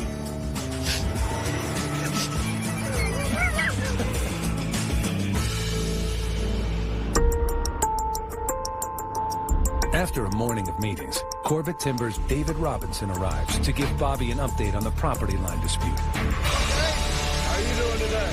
Any good news? Well, no bad news. That's good. We've entered into a line agreement with Mr. Porter. We've got a verbal commitment. The line agreement means that we didn't take their version, we didn't use our version, we split the difference. Corbett Timber and Sam Porter have agreed on a new property line, freeing up the remaining portion of the Smith tract for Simitrio to cut. We actually put a brand new line in. Sam agreed to it. We agreed to it. We drew a line agreement up, and we registered in the courthouse. And so now it's written in stone, so to speak. And that's not the only good news for Bobby and his crew. So, they more or less told us that we've got a verbal commitment. We can cut Mr. Porter's property and pull it right here to this deck. There are some logs in there, so... Sam Porter has offered Corbett Timber and Bobby the opportunity to log the timber on his property. And he's also approved hauling his timber to the Goodson's current deck on the Smith tract, saving Bobby $6,000 in moving costs. When Sam decided to cut his timber, that was a godsend because it's right beside where we're at. We don't have to move anything. All Smithy's got to do is just start cutting on Sam's timber. And we're actually going to put a wood right back here to the old deck to be able to find another truck of timber right where we're at. It worked out good for us. With the stacked wood dwindling on the deck, Simitrio wastes no time and heads out to Sam Porter's land. Okay, Simitrio, this side's Corbett. This side's Porter. Okay. And all the wood for that track will be separated into this one and this one separated from the other one? Yes. Yeah. Water's kind of high in the river. Right away, they spot a small but typical obstacle, a beaver dam. Oh, yeah. Beaver dam. Goodson's all-terrain is no stranger to beaver dams. The dams back up water and flood the area, killing timber and making it impossible for Bobby's machines to work. So before Simitrio can cut, he has to destroy the dam. Using the 8,000-pound head of his feller buncher, Simitrio breaks up the dam, and thousands of gallons of water rush out.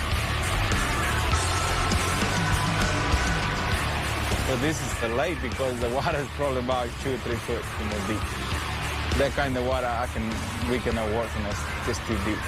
We have to get rid of the water to work.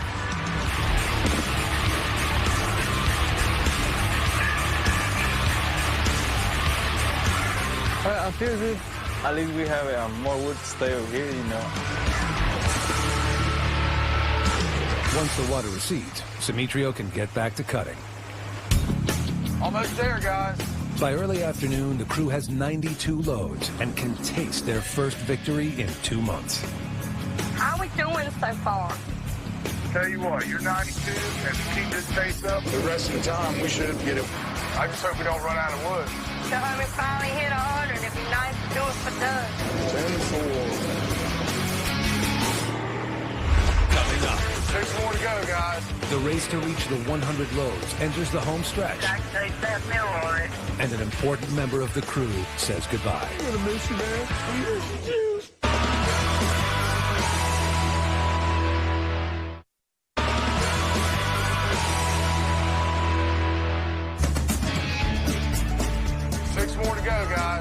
It's early afternoon on deck, and the Goodson crew has 94 loads, only 6 from hitting their 100-load goal for the week.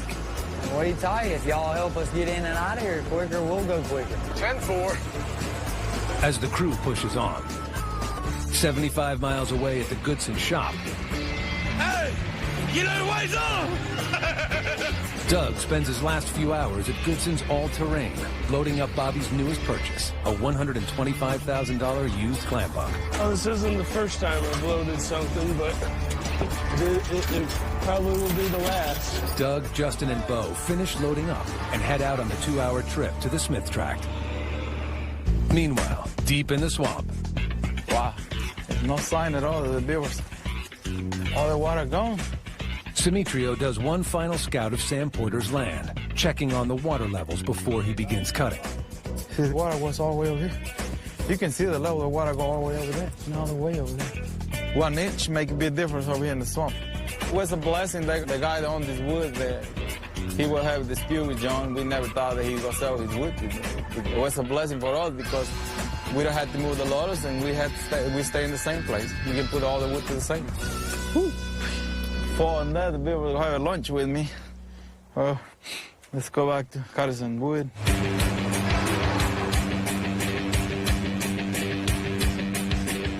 With the new property line determined and fresh wood finally being pulled to the deck. Hey, Sam. How are you? Doing good. Good to see you. Bobby meets again with landowner Sam Porter. You really don't know how much you really saved us. We was just about finished here, and we really didn't have a plan, or I hadn't heard of the plan. But I'm glad y'all worked it out where we could stay here another week or two longer, maybe. Oh, yeah.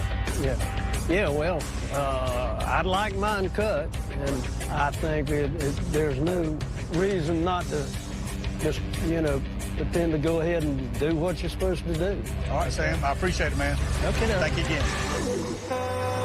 With only a few more loads to go until they reach 100 loads, their bonus and a free company meal, the crew picks up the pace. All right, guys, over 2 more loads. All right, I can taste that meal already. All right, your truck's loaded. You're good to go. All right, 1 more load to go. All right, man, what you got for me? Mr. 100. Sure feels good, man, being number 100. Well, it's been a while since we've gotten 100 loads. Now we've actually done it. So it's something that we've been reaching for. We know we can do. Everything came together this week. Hey, Wayne! Yes, sir. Just 100? 100. We're hoping that we keep rolling and just have 100 loads in our weeks ahead. You gonna be out here? Yeah, 10-4. Because 100 loads makes a healthy profit for Bobby, he rewards his crew with $100 and a meal cooked by Chef Dave. Have you heard anything from Justin and Doug with the clam bunk? Justin, you got a copy? Yeah. We're waiting on y'all. Monkey called me this morning about 9:30, 10. He said, you want the good news or the bad news? I said, just give me both of them. He said, well, I got here, and he's unloading it now. I said, what's the bad news? He said, there ain't none. I just wanted to say that. I said, you jerk. Doug, Justin, and Bo finally arrive with the clam bunk.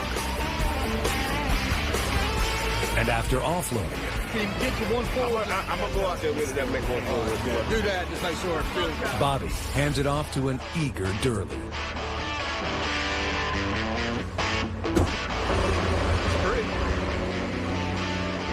Hope it works.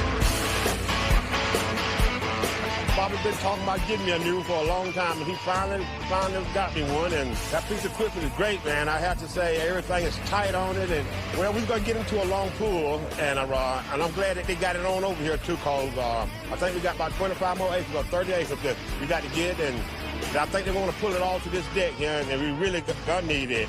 Hey, guys, let's go eat! Don't touch my food.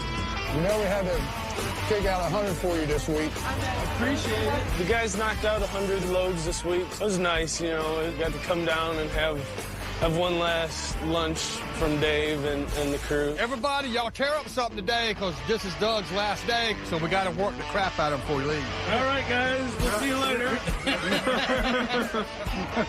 Not to sound, you know, but I think everybody likes me. Like, I lighten up the mood and can usually make everybody laugh. I'm gonna miss you, man. I miss you, jeez. You know, I think I'll be missed. Thank you. Doug's a good guy. He will be missed, and hopefully he'll get over there and not like it and come on back. Swamp loggers. I smell females. Feel my heart speeding up right now. Spirits are high in the swamp. As Dave reunites with a long-lost sister. Oh, my God. But they come crashing down again when Bobby must fight for the right to keep logging. We've been logging for 4 generations. That paper don't make nothing no safe. Okay, if you having a heart attack and getting so stressed. And serious illness takes down one of their own.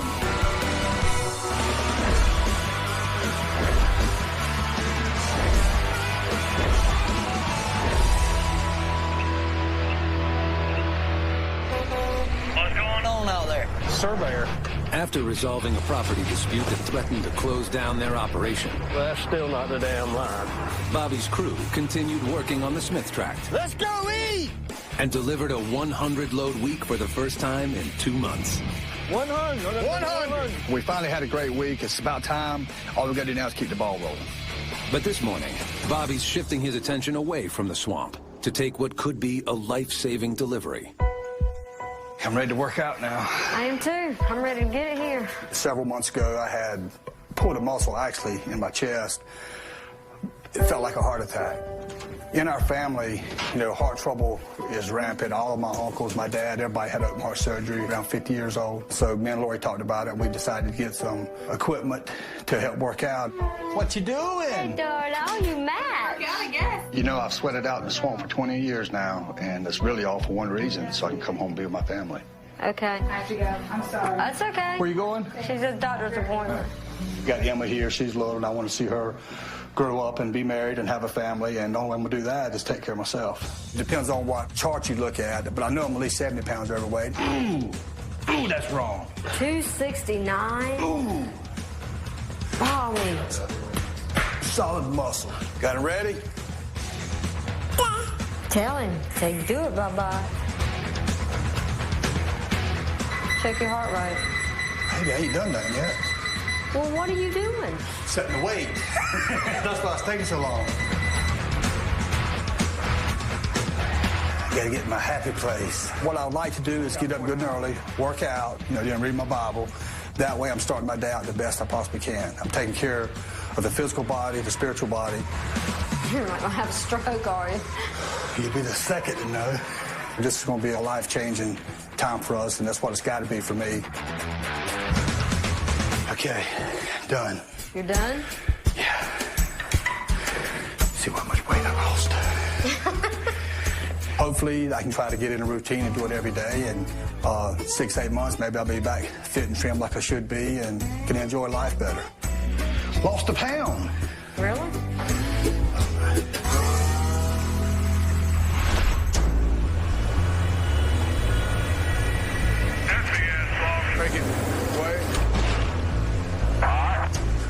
Appreciate it, Dave. 10-4, right back. With Bobby making a late start to his week, his son Justin handles the Monday morning startup in the swamp. We thought we were going to finish up in the next day or two and get ready to move out. Smicho's actually done cutting, but found out today there's another little piece up there, a little slough. They probably ain't about 11 acres. They want that cut before we leave, so it'll be probably another half a day cutting. Just something a little extra before we get out of here. John's going to come and flag it. How far are they behind you? About a day and a half. Real problem today is the mills. The yard's pretty full, and pulp mill's not even taking wood today. The swamp loggers are constantly juggling the demands of several local mills. Good quality, larger logs head to the lumber mills for use in construction-grade lumber or veneer. The smaller trees are sent to the pulp mill, where they are chipped to make high-value paper products. Me and Dad, we have to make sure we're pulling the right types of wood that the mills are hungry for. And if they put us, on quota or slow down, it can turn into a real headache. And right now, I'm just trying to keep the trucks moving. We're just going to haul as much wood as we can like we normally do. To keep things moving, Justin has put the company's newest purchase, a used clam bunk, to work while the older one is being serviced. Shirley, how's that clam bunk going? Really impressed. I thought my old one had it a little bit more horsepower, but to get rid of it. You got to really pull good. I want to talk about any new equipment there, boys. I don't think Gary's in the mood, honey. Hey, these other lines backwards on this truck. Yeah, they're backwards on them. I didn't know Sunday sun was on. Gary, Bobby's top-producing driver, normally mans the newest truck in the fleet. But today, he's stuck with the oldest, a 20-year-old backup that rarely leaves the swamp. You look good in there. Gary's truck messed up. They had to carry the shot from one of the clutches going out in it. So the super truck driver has got to drive the old backup truck. I kind of feel sorry for him until he get a don't. He ain't gonna like it. When it comes to the Green Lizard, our spare truck, these boys are really such candies. Fuel gauge don't work anymore. You don't? Yeah. No. You got to twist the key off and choke it off. Top cab lights don't work. First time I drove it, I had to hold a flashlight on the speedometer at night. Oh my God, they're just like baby thing. Whine, Here it shakes it. The whole dash. You can't lay nothing in the seat. I put my clipboard in the seat about every 2 miles. I had to catch it and pull it back in the seat. I'm going to go ahead and tell you, y'all spoiled. That's all it is. Y'all just spoiled. I might be. I don't care. It's not my truck. That's what I don't like about it. It's not my truck. Well, it should work. Do what you got to do. All right, Wayne, you're all good. Get on out of here. We got some new sawbucks coming in. We got to make some room on the desk. We got 2 new sawbucks today. We're trying out and see how we like them. The sawbuck is attached to the loader, and that's what actually grades the wood out. The loader man, there's different marks on it, and certain trees, they want certain sizes to go to different mills. And that sawbuck has all the measurements on it, where all he has to do is pull up to a mark, cut it, stack it, throw it on the truck, whatever. Our sawbucks we have are about 15 years old. These are so old, they've been repaired over and over, and they can't hold up like something new.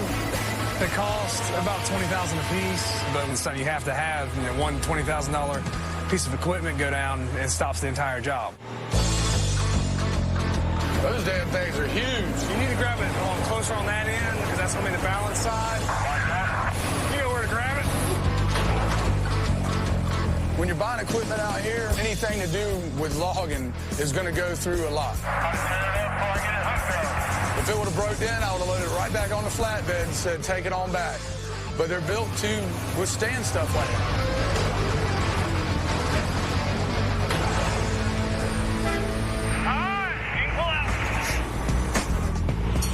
By the time Bobby arrives at the deck, fresh from his first workout, the sawbucks are ready for their own test run. Coming up too fast, or is that about like you like it? No, that's good right there to me. They're going to let us demo them for a little bit, and about a week or so, we'll see how they work, and if they do the job, we're going to purchase those if we can. But the deliveries in the swamp today don't stop with the sawbucks. Hey, dang. It's like you got a special delivery Heading to the deck. If it's what I think It is. I think all y'all going to be happy. We got a little thing going that we get 100 loads, I'll feed the guys. And, David is our on-the-job cook. But we've had this old grill we've been working with, and it's not the best in the world. So he started looking online and asking a bunch of people about different kind of cookers. And lo and behold, I look up today, and this guy's coming in with this beautiful Tiger Cat yellow, black trim grill Damn, that's beautiful. David went out and bought this. It's probably the best setup I've ever seen. Stop. You want to walk me around it and see what we got? Yeah. Oh, yeah. What we've done right here, we put you a sink on it. You get out here and wash your hands while you're cooking. If you'd raise the door, because I can't reach it. But basically what this is a reverse flow insulated cooker. Hold about 150-pound hog or 50 Boston butts. Now this right here is a charcoal grill, the mini-me, the baby stumps. Then we got you a steamer right here. Then we got you a deep fryer right here. Oscar, this part here is for me and you. Deep fryer. I can feel my heart beating, speeding up right now. As you can tell, we want to be the best logger. You got to have good equipment. Same thing with a cook. You got to have the right equipment. So Dave, I think he's went out on a limb and he's bought the state-of-the-art, looks like to me, because I've never seen one built any better. The only thing I had found was the bathroom. If you can't cook something with this, it needs a quick cook. Exactly. Man, all we're missing, well, charcoal and some meat to put it on. Right. There's no way Dave's going to be able to work anymore today. I mean, he's just way too excited. I think I'm going to let Dave knock off early and take his new shiny grill on over to the house. We still have time to get a few loads out, so I'm going to let Justin finish the day in the loader. Had a lot of distractions today. Dave got a new piece of equipment. Me and Justin's got some new pieces of equipment. Hopefully, we can get our head back to the game tomorrow. All right, guys, you're going to need 100 if you want to eat off that grill. Coming up. I had a little adventure. Gary gets the mother of all tickets. We call it a knee banger. It went from his waist to his knees. And later, a crew member goes down. I'm down here at the hospital now. They thought it was maybe his heart.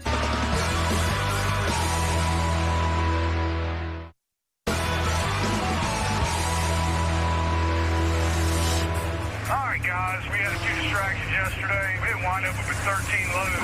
Let's see if we can get this thing back in gear. Finish the week up strong. Yeah, I didn't get my 2 loads yesterday. That's all I got, Wayne. To the Turnbull, and then I went to the house. A slow start Monday, hampered by pulp mill closures, resulted in a disappointing 13-load day, 7 short of their 20-load daily target. So Bobby Goodson's swamp loggers press ahead through Tuesday and Wednesday, cutting and hauling the last of the logs off the Smith tract. Okay, guys, it's hump day. The pulpwood mill's not taking any wood till after 5, so we need to concentrate on them logs. Got a load coming up right now, Dave. Despite more mill restrictions, logs flow at a steady pace out of the swamp. Got any wood stacked up? Oh, yeah, baby, they got us down here. By Wednesday evening, the counts have improved. Got 20 yesterday, 19 today. Hanging in there. I know. It's amazing. If the pulpwood mill was by for a day, we'll be in business. But by Thursday, they're still 48 loads short of their 100-load weekly goal, a target that clears a healthy profit for the company and rewards the crew with a gourmet lunch cooked by Dave. They'll need to deliver 24 loads over each of the next 2 days to catch up, and things aren't looking good. This day starts with an unwelcome arrival to the deck. David, 4 on this load that are too small, 1 that's no good. The Turnbull mill has rejected some of Joy's hardwood logs for being smaller than the minimum 10-inch diameter they require. Turnbull, located 30 miles away, is one of the main buyers of Bobby's hardwood logs. The problem we're having right now is just seasonal. We're going into warm weather and we've got too many logs on the yard.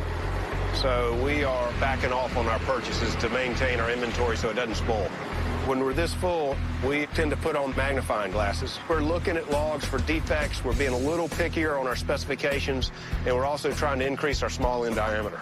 If we can't maintain a balanced inventory, we will cut everyone completely off until we can. He said for now to make sure they're 10 and above because they're very picky. Yeah, that's what I figured. It's to the paper mill before they cut us off.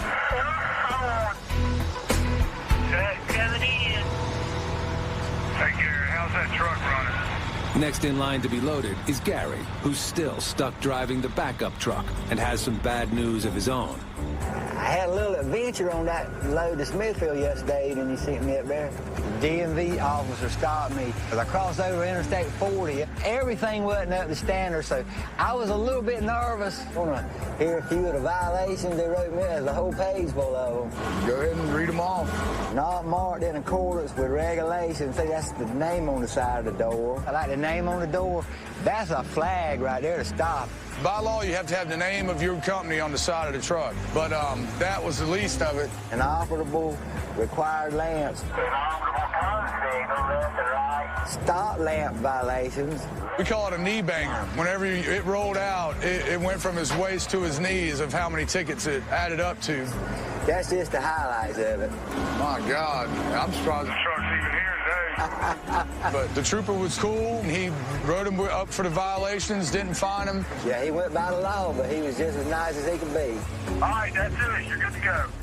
I'm not too upset about the violations. That's the only way sometimes I find out if there's anything wrong with the truck is by getting a citation, because a lot of times the guys, because it's not their personal truck, they'll jump in and drive it for a day, and then they're out of it, and you never know what's wrong with it. So we know we got some issues, and we'll probably get Justin and Oscar on it and try to knock it out one Saturday, get the truck in good shape.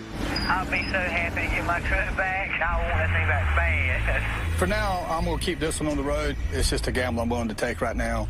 I mean, that's the reason we got that truck, is to keep money coming in for me and the truckers when the main trucks go down. But at least they're getting a paycheck. You know what I mean? They'd be sitting at home, you know, if they didn't have that. While Gary's truck issues need to be handled, Bobby has more pressing concerns to deal with today. Demetrius actually owned the last little patch of wood they added to the track Monday, so we're going to look to move him over to the buckle track and get set up. Bobby fled the buckle track weeks ago after snow and rain rendered its roads impassable for logging trucks. I remember that buckle road very well, man. Every time you go to the deck, you had to get pulled on. It just was a mess. Guys so bad, we were getting stuck every time. Me and EJ's going to try to haul sand as hard as we can today, see if we get some of that road sanded. I'm going to head on over there now. With the mill situation being so unpredictable, I need to be ready to move wood anytime they're taking it. I've got to get the crew back to buckle as soon as possible. Up there where those S-curves are, we'll put 2 or 3 loads right through there. But the first thing I got to do over there is get all the roads built up with a bunch of sand, and that'll help us if it rains on us. A top layer of sand not only absorbs rainwater, but can also serve as a buffer between tires and the Cape Fear clay, which can be as slippery as ice once water mixes with it.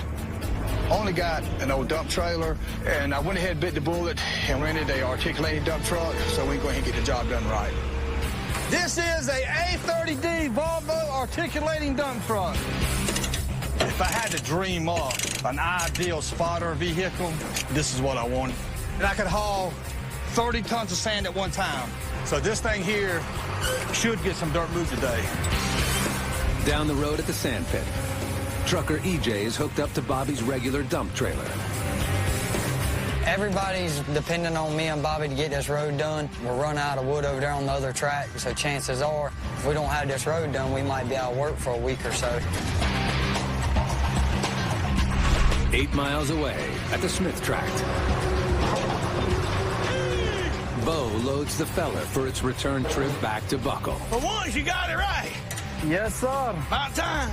If it falls off, I sold it to the man that owns it now.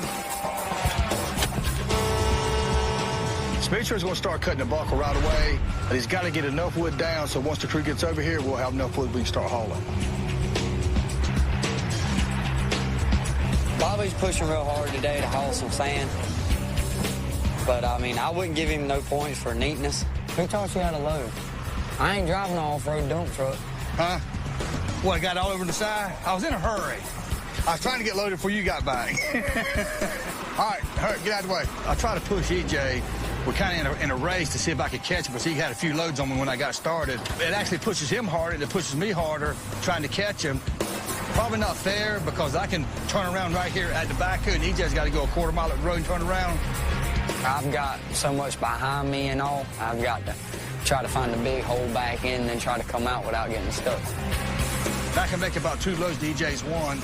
With a Corbett Timber employee on hand to grade the road, the 3-man crew puts in a tough 6 hours of sand duty before quitting time finally shuts them down. We got about 15 loads of sand on it, which is a heck of a lot more than we had on it before we started. I think we got enough. If a little shower comes, it will be okay, but we still got some soft spots we got to fill in. Just get here early in the morning, we'll try it again. All right. All right? Yes, sir. I'm going to beat you tomorrow.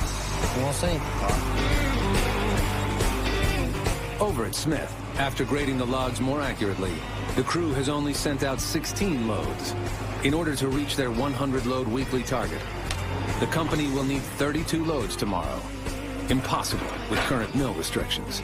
I don't doubt we're going to get 100 loads this week. I guess it'll be a while before we get some more home cooking from Dave. So we'll have to get some off that new fancy grill he's got. But this week, Bobby's making an exception to his rule about the bonus meal. This ain't such a bad week considering Mill's holding us up.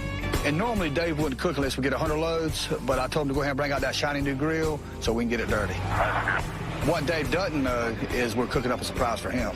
David is my wife, Lori's brother, but he was actually adopted when he was a baby. He always knew he had a biological sister, and he met her, I think, online, but he's never had a chance to actually meet her in person. All right, I ain't gonna say anything. Lori and Dave's wife, Jennifer, have secretly arranged to get her out here. They're actually gonna bring her out to the swamp tomorrow. It's gonna be cool to see David's expression on his face when he finally gets to meet Denise. The very first version of a dump truck appeared by the early 1900s. It was made with a simple dump body style cart, drawn by horse and relied on gravity for dumping. Hydraulics came shortly after and were initially powered by steam engines.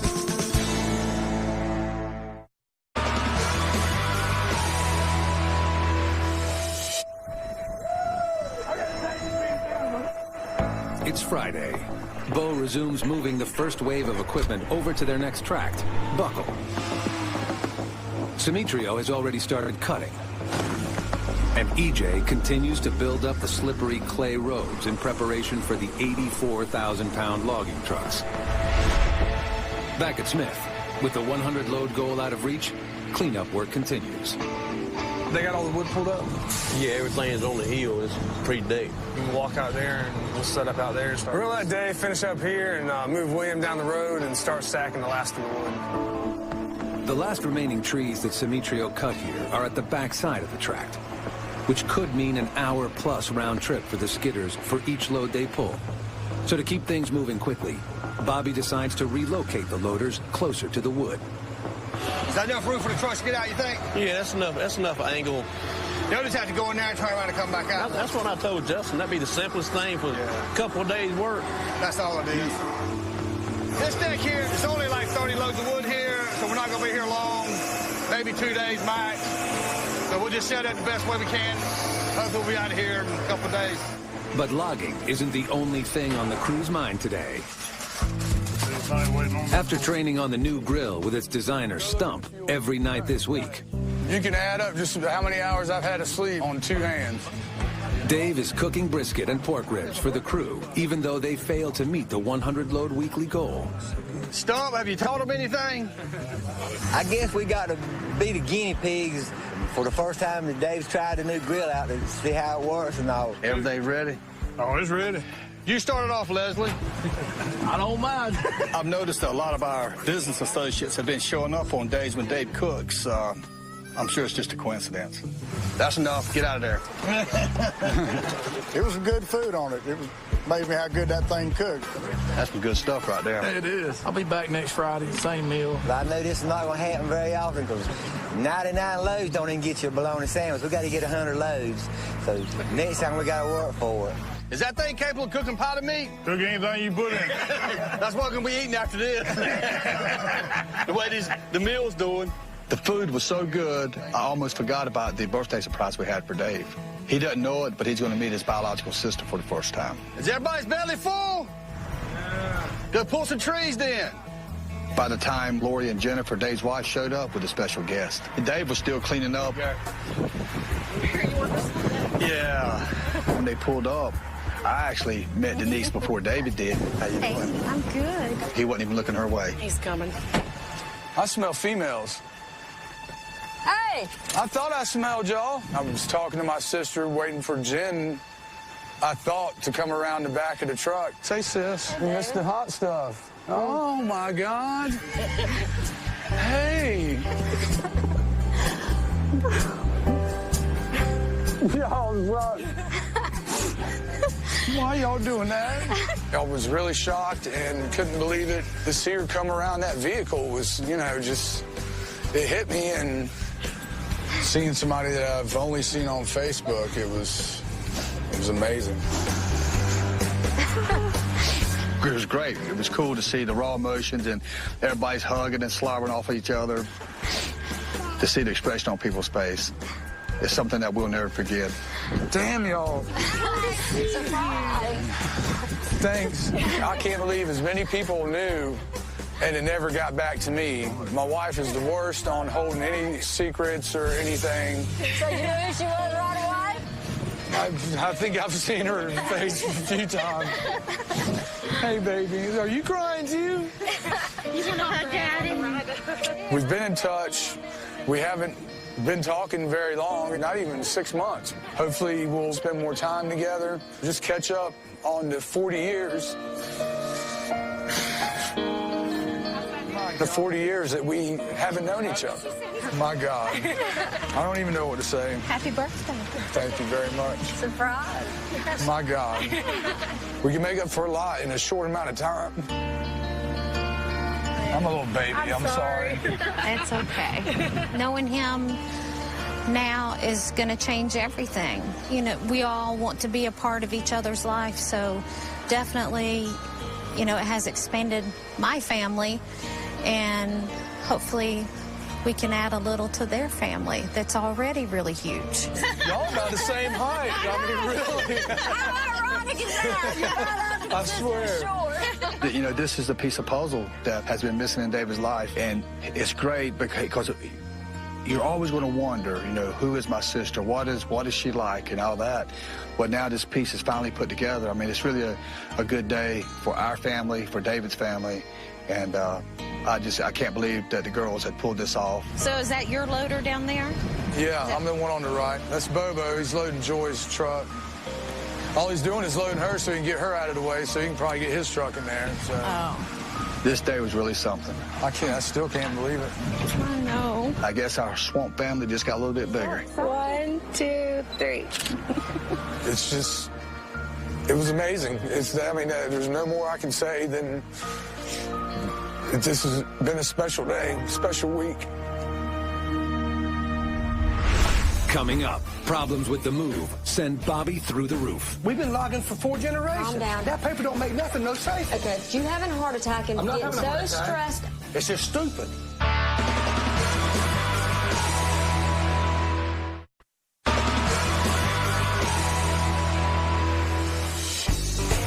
With Bobby out sick, Justin and the crew of Goodson's All-Terrain begin the week concerned about the mill slowdowns that hit them last week and hope things will turn in their favor. Hey, good morning. What's going on, man? Trying to get these tires off. Maybe we can get rid of some of this pine. You haven't heard anything from the mill, have you? As far as I know, they're buying. I hope so. At the end of last week, the mill kind of messed us up a little bit, shutting us off early. Hopefully we can get some stuff done and be productive because we're not really hauling any wood, so we're not making any money. All right, guys, let's move some wood.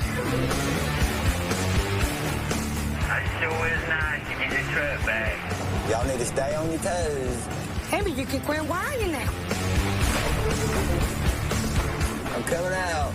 For the first 2 days of the week, Bobby's crew is split between 2 tracts, while most of the crew works to clear the remaining wood at the Smith tract.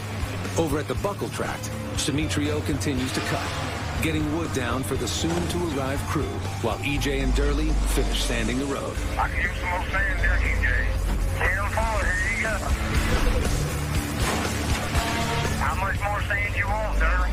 Oh, gotta do it. I think we're done here.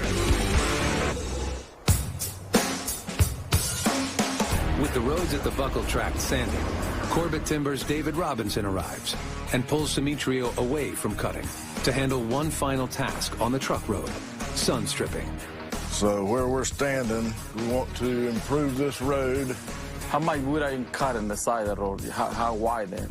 20 to 30 feet on either side. Sun stripping is a technique Goodson's All-Terrain uses to keep truck roads drivable in the harsh conditions of the swamp. Demetrio clears 20 feet of timber from both sides of the road, opening up the canopy so the sun can dry excess water that would otherwise make the road impassable. All right, guys, we got a couple more loads. Let's hurry up and get them out. We got to move to that next track. I gotta make some money today. Truck coming out. All right, get out of here. In order to move their heavy equipment on public roads, Goodson's All-Terrain needs special permits from the state. Without the $24 permit, the company could be fined up to $10,000 per violation. So you getting a permit for that one coming back? Yeah, she's getting it right now. You know, with Dad out sick, I got enough to worry about. So I called Mom to see if she could handle the permits for me. Without those permits, we can't move any equipment. All right, you ready? Let's get out there. We can't do that until we get those permits. Meanwhile, 70 miles away, Lori works on getting the permits Justin needs. Yes, ma'am, I need to get a permit, please. Feel bad? A bridge study? Have you done this route before, Bobby? Yes, we have moved in there several times over the past 6 months. She's not going to give you a permit. Can't get a permit? She said you cannot get to Buckle Road. No fault. Hold on a minute. Just calm down. I'm sick today, and we've got the road sanded. We're less than 6 hours from moving over there, and then all of a sudden, when we just got some the other day, the ladies on the phones tell me that we cannot get our equipment to the road that we need to get to because of bridges. I mean, you're logging now. I mean, that's what happens when the thing that you don't think is going to be a problem turns into be a problem. Ma'am, you saying that there's no way we can get to Buckle Road? Okay, but we've got $1 million worth of timber we bought, and we've been in there several times, and I've got permits to prove it. This is our tax dollars here at work right here. This is why nobody stays in the United States to do a damn thing. Ma'am, don't worry about it. I'm sorry I bothered you. I'm sorry I took your time up. I was just trying to give the state of North Carolina $24, but obviously y'all don't need it.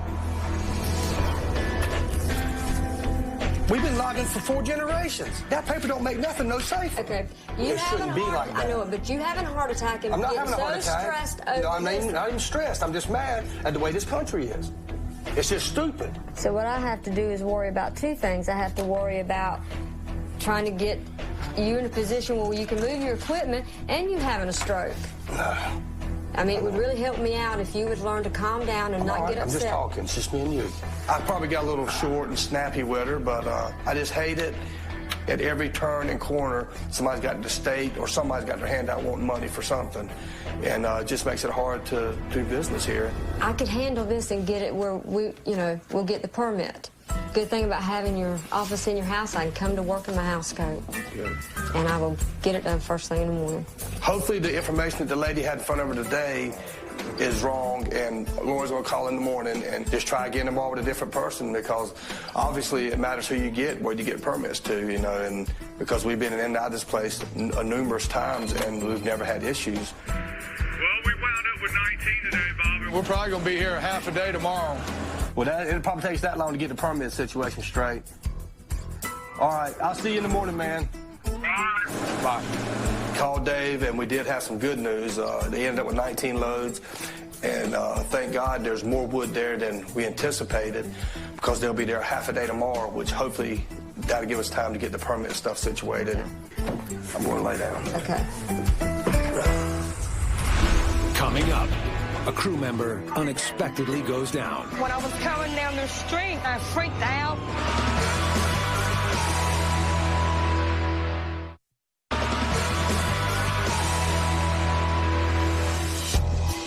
It's the crew's last day on the Smith tract. And with only 7 hours before the remaining equipment will make the move to the Buckle tract, Bobby's entire operation hangs on a $24 permit needed to move heavy equipment over the public roadways. Hey, Joe, what's the deal on the permits? Yeah, Mom, she's working on it right now. We're only a few hours away from moving, and we still need to have a permit, and I don't like cutting it this close. We can't afford to have a down day with everybody just sitting around. If we don't get that permit today, we're just going to be dead in the water. We're going to try and get this stuff wrapped up. Victor's saying about 3 o'clock. So. 10-4. 70 miles away at the Goodson home office, Lori tries again to get the permits. Let's see what happens. Hey, Mike, this is Lori Goodson. I need to get a permit, please. When you're dealing with a permit office, it just depends on who answers the phone. Now they're giving me a whole new route. We've never been on this route before, so I need to call Bobby and check and see if this route's going to work. Hold on 1 second. Let me ask him, okay? Hello? Are you familiar with Rattlesnake Road? I know where Rattlesnake Road is. We've never been through there. Yep, he knows exactly where it's at. Okay, he's going to route you that way. All right, done. Got a whole new route.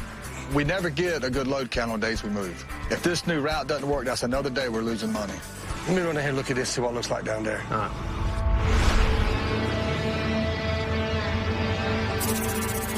Kind of ominous name, Rattlesnake. It must be crooked.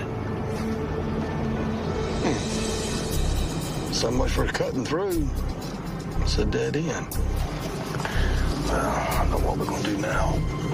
Without a way to move his equipment to the next tract, Bobby's entire operation comes to a dead stop. If a solution isn't found fast, Goodson's all-terrain stands to lose $13,000 each day they're down. We've got permits here for years, and all of a sudden, we couldn't get a permit for us. Said we couldn't cross the bridges, and we just crossed them 2 days before that with the permit. Maybe they need to get out of the office and check the bridges instead of trying to find us roads that dead end. Bobby calls Justin to update him on the situation. Yeah, that guy said we could use Rattlesnake Road. Well, I just went down there and looked at it. It's a dead end. You gotta be kidding me. There's gotta be something we can do. I don't know what we're gonna do. Well, have you checked the date on the permit we used to move the equipment last week? Huh? Hang on, let me check the date.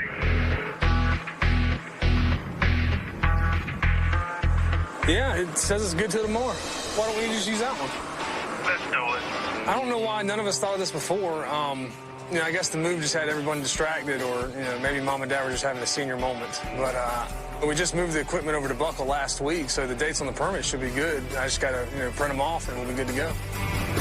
For a minute there, I really didn't know what we were going to do. Sometimes you have to think quick on your feet, and you know, you got to be creative to come up with solutions to work out here in the swamp. And fortunately, Justin is better in that area than I am, and found a way to keep us logging. I knew that was the reason I kept him around. That's it. Getting permits. With the permit in place and the route clear, the move must be completed before the old permit expires at the end of the day, or the crew will be stranded on the Smith tract, and Goodson's all-terrain will come to a standstill. There's about 18 mats up there. We'll get him to set the trailer right here and go ahead and get those mats loaded up. Oscar, we got to get 2 sawbucks and the scales and carry that to the highway.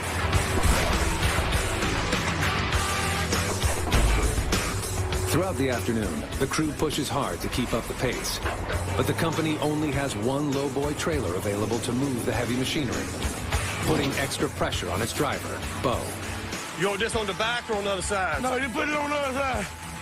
We got one guy on the back. I got to get the sign stuff out front. This week we're getting started on the new track, hope everything work out. It's tough, though. I mean, it's been hard with me, you know.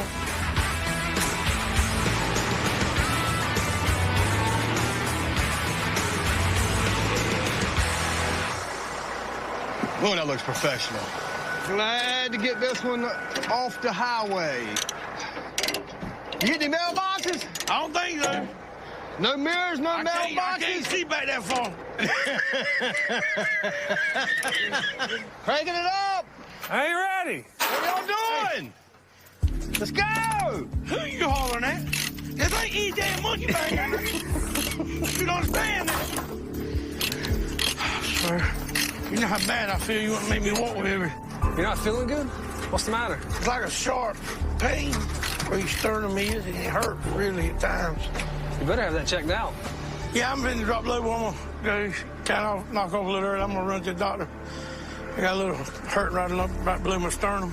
To get checked out. So you're gonna go to the doctor? Yes, that's what I am. All right, feel better, buddy. Thank you. Got me a little worried. Don't know what it is. I'm not no good. Nobody did, so I want to find out what's going on. Get back to work tomorrow.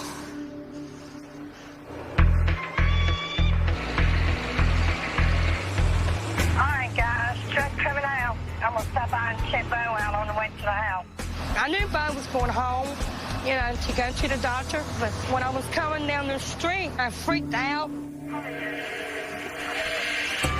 I see my mom and Bo's wife standing by the rescue squad. Quick, fast, you gotta do with it. When Bo got home from work, he collapsed in his chair and turned a few shades of gray. It took me a few seconds to get him to come to me, and he told me that his chest was hurting. I knew I needed to call an ambulance. They had him hooked up to EKG machine and all. Hurting a little bit. They gonna carry me, get me straightened out. The heart condition runs in the family. My brother's just too young for that to happen to him.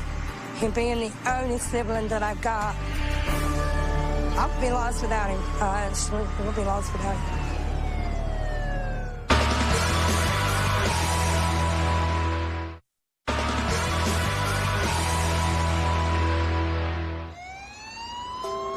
Trucker Bo Malpas has been taken to the hospital by ambulance, complaining of chest pains. Hey, Smith. I'm down here at the hospital now, and I think they're not going to let him go home. They thought it was maybe his heart and all, but I think they're kind of like leaning towards his gallbladder now. So keep him in your prayers, Smith. Just got word they're going to discharge him. The doctor tells me that he's not ruled out his heart yet because the blood work's not coming in, but he is leaning towards gallbladder at the present time. They're giving him some meds and everything, and he's got to do a follow-up with his doctor. It's going to be good. It's going to really be good. 2 hours later, Bo's wife, Angel, can finally take him home.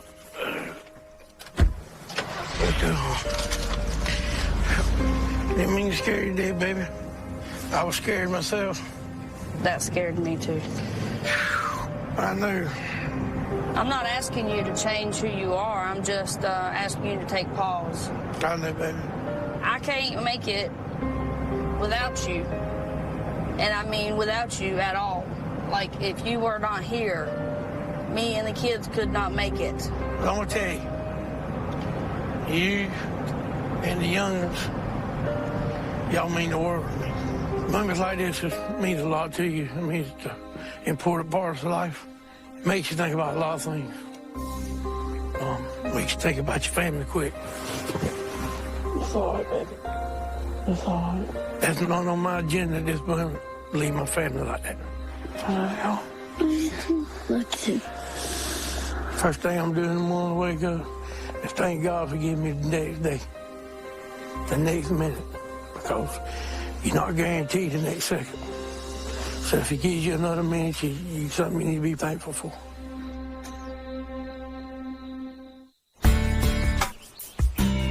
It's Friday. We've all been focused on ending this week strong.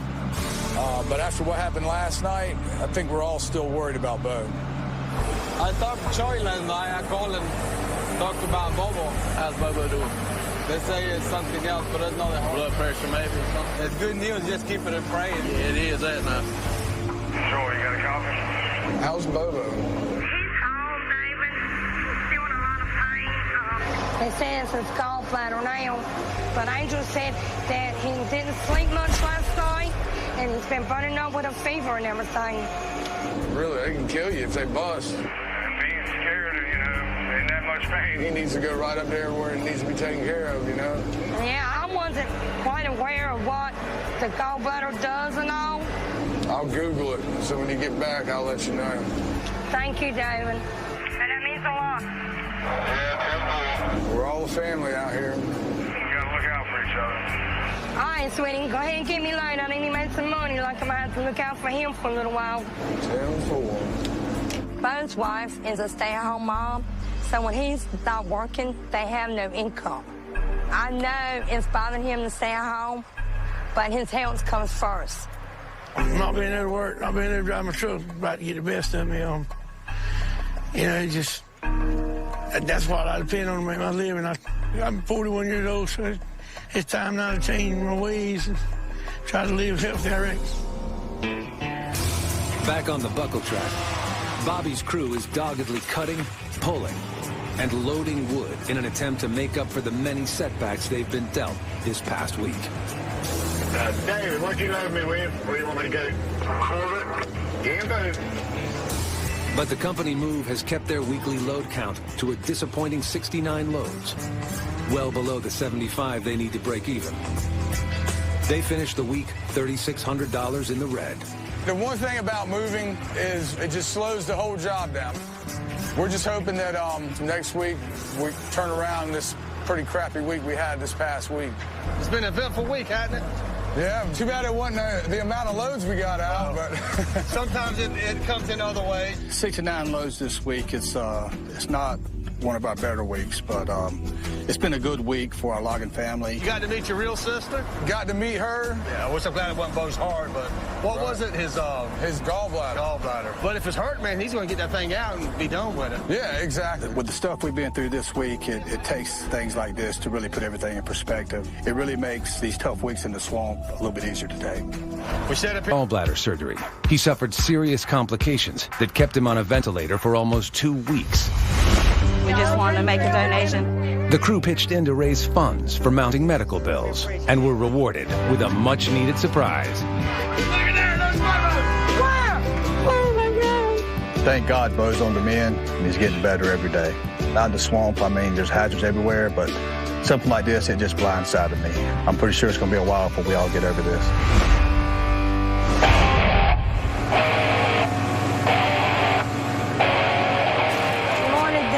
How you doing this morning, baby? A little tired. What a great weekend, huh? Good start out. We had a good weekend. The barbecue thing went great. Bo showed up at the barbecue, surprised everybody. Maybe in a few weeks he'll be back up and running. When he showed up, I don't think it could have gotten no better. That was something else, is all I can say.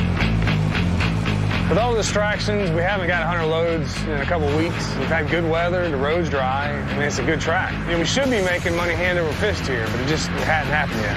That's coming out. We're starting the week pretty good. A few of the guys worked over the weekend and managed to get 23 loads. All right, man, what you got for me? Today, we're just moving hardwood logs to Turnbull and Corbett. Keep bringing them in here, Darley. Unfortunately, those mills are farther away, and it takes the guys longer to get back. At least everything looks good. It ain't raining. That's right, ain't no rain in sight. It's nice and dry down here. Let's kick it up a little bit. Maybe we can get that 100 this weekend. Maybe I can cook. If the crew can hit their 100-load weekly target, it means a healthy profit for the company, a $100 bonus for the logging crew, and a cooked meal on Friday, prepared by the crew's resident chef, Dave. Finally, get some loads out. Hey, we're clicking along pretty good, aren't we? With buckle conditions promising a good load count today, Bobby heads into the deck with other swamp business on his mind. Bobby Goodson, how you doing? I'm fixing to make another big purchase for the job. Justin's been pushing to get another service truck, and it's time to make a decision. The service truck is the company's traveling mechanic shop. It contains tools and parts necessary to maintain all of the equipment on site. The service trailer is the most glamorous piece of equipment, but the truth is the company couldn't run without it. If we had to run into town every time a tractor broke, we'd never get a load out. Tire? Antonio's got a small problem with his tire. It's a pretty easy fix, but for the really big jobs, I would need a service truck with a crane, to do the heavy-duty engine work. It would save us a lot of money not having to call an outside mechanic. It is pretty. A couple months ago, me and Dad got a look at a pretty heavy-duty truck that could do the job. Hey, Ricky. Hey, Bobby, how you doing? A fellow named Ricky, he's back in his truck body. He brought out a demo model that he had, and it's a great-looking truck. Oh, yes. These are the custom-built drawers for the tools or whatever you want. Yeah, tools, wrenches, you got the wire. I don't even care what the body's attached to. It's the crane's the main thing. Wow. They got a long way. Yeah, it's got a long boom on it. You could get back in between the loaders if you had to work on one of those. Good. Wow. The truck is really what we need.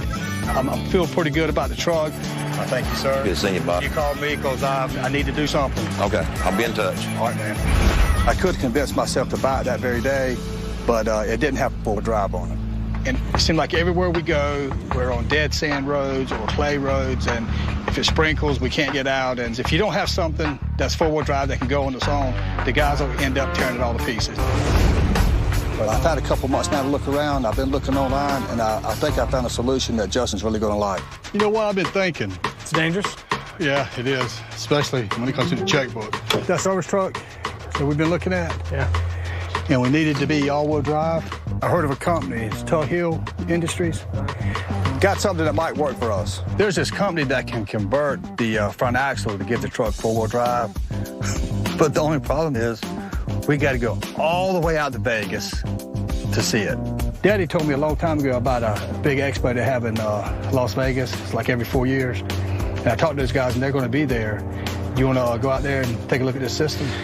I had to check and see what I got to do, but yeah. All right. I've never been to Vegas before. My dad hasn't either. I plan on having a good time. With all this stuff going on with Bo, it might be nice to let off some steam. It's gonna be interesting. Yeah. Go check out the Hoover Dam, too. Horse and gambling. Just kidding about the horse.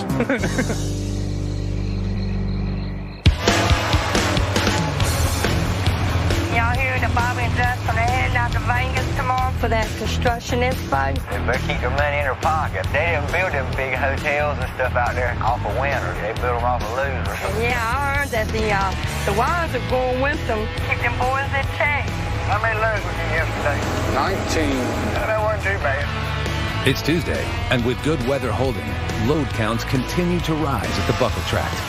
By the end of the shift, Bobby's expecting good news as he prepares to leave town the next morning. Boys got dust line today, don't you? Oh, God, man. How many's that? 19. 19? Well, that's 18. And then if he gets hurry up and turned around, he might get to 20. Just keep doing what you're doing, and we'll stay in touch with you. Don't do anything crazy. I won't. We'll see you, Dave. All right, Bob. We're sitting here at 61 loads on a Tuesday night, which is good, especially here on Buckle. And it's a load of worry off my mind. I'm really looking forward to this trip, but anytime I leave the men, I usually have a lot of anxiety. Hey, Bobby, have a good trip. We got things handled here. You just watch your walk. Me and Justin going to Vegas. That will put Dave in charge. I just hope Dave don't screw it up. Just keep the trucks rolling. It's the name of the game. Hopefully nothing will happen. With the swamp business all in order, Bobby makes one more stop before heading out. Bo got out of the hospital Saturday, and I wanted to come by, see how he was doing. Last time I seen him in the hospital, he had tubes everywhere. And I didn't get to see him much Saturday because he was kind of tired and a lot of people around. What's up, buddy? What's up, buddy? What you up to? Oh, not a whole lot. You look a whole lot better today than I did last time I seen you. Yeah, I feel it. Just push him. He'll stop eventually. I feel a little better than what I did last time you seen me, too. As soon as I seen him at the door, Bo's back. You know, it's good to see him up walking around. It was an ordeal, man. I'm up, moving around a little bit. I'm trying to take it easy, like the doctor says. You done called up now on TV programs, haven't you? But your gallbladder's out. Gallbladder's out. Waiting on that area to heal up. You know, I pretty much know how Bo feels. A while back, I had a fuel barrel fell on me and broke my back, and I've never felt so weak and helpless in all my life. For my first day, for me to get up and walk, it felt like I was standing on two little toothpicks. My legs were shaking. I took 5 steps to the sink, brushed my teeth, and get back into bed, and sweat is just pouring off of me from straining, trying to hold myself up. And I didn't weigh but 140 pounds then. Me and him was talking, and he knows exactly where I been. Angel, she gets to talking about stuff that they were talking about can happen and get you on that point where you want to sit down and just right in the middle of the floor and cry. Thank you, man, for hanging in there. We miss you. Well, I appreciate all the prayers. I just want him to understand that there's a lot of people that care for him and love him, and everything's going to be the same when he gets back, so he ain't got to worry about Joy taking his truck. We'll see you, man. I'm glad I came by and seen him now. I'll be able to travel easier knowing that Bo's doing all right. He actually looks good, so I feel better now about leaving. You know, this was such a serious scare. The more I think about it, I don't want any of my guys to go down like this anymore, not if I can help it. 6 or 8 months ago, we actually were able to get insurance for the men, but some of them were hesitant about going to the Dodger. And I kind of know what they're thinking, that they really don't want to know sometimes, but they need to know. So whenever I get back from Vegas, I'm going to see what I can do about that. Coming up. Seatbelts, everyone. There she goes. Bobby goes wild in the desert. Dad! You might want to stay on the road, Dad. And later, Bo's health is still a concern. Hoping for some good news. Had all the bad news I could take.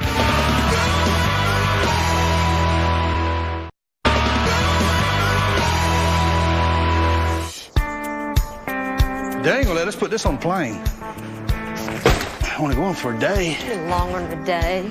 All right, let's go.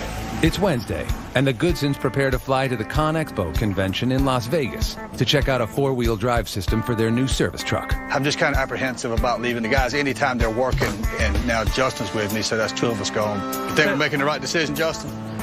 It's too late now for not, so.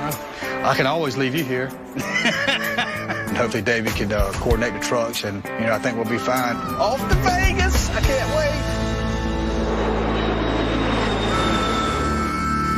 But out at Buckle, where Dave is now running the tract, things are already off to a rocky start. All right, guys. Looks like the pulpwood mills cut us off again. Let's focus on them hardwood logs today. I got on deck the first truck this morning. David came on the radio and told all of us that the paper mill's not taking anything till 6 o'clock this evening. They probably get 75% of what we cut out here. All of us will be stuck on hauling logs all day. It'll slow things down for us. It doesn't help that there's not any wood on the deck either.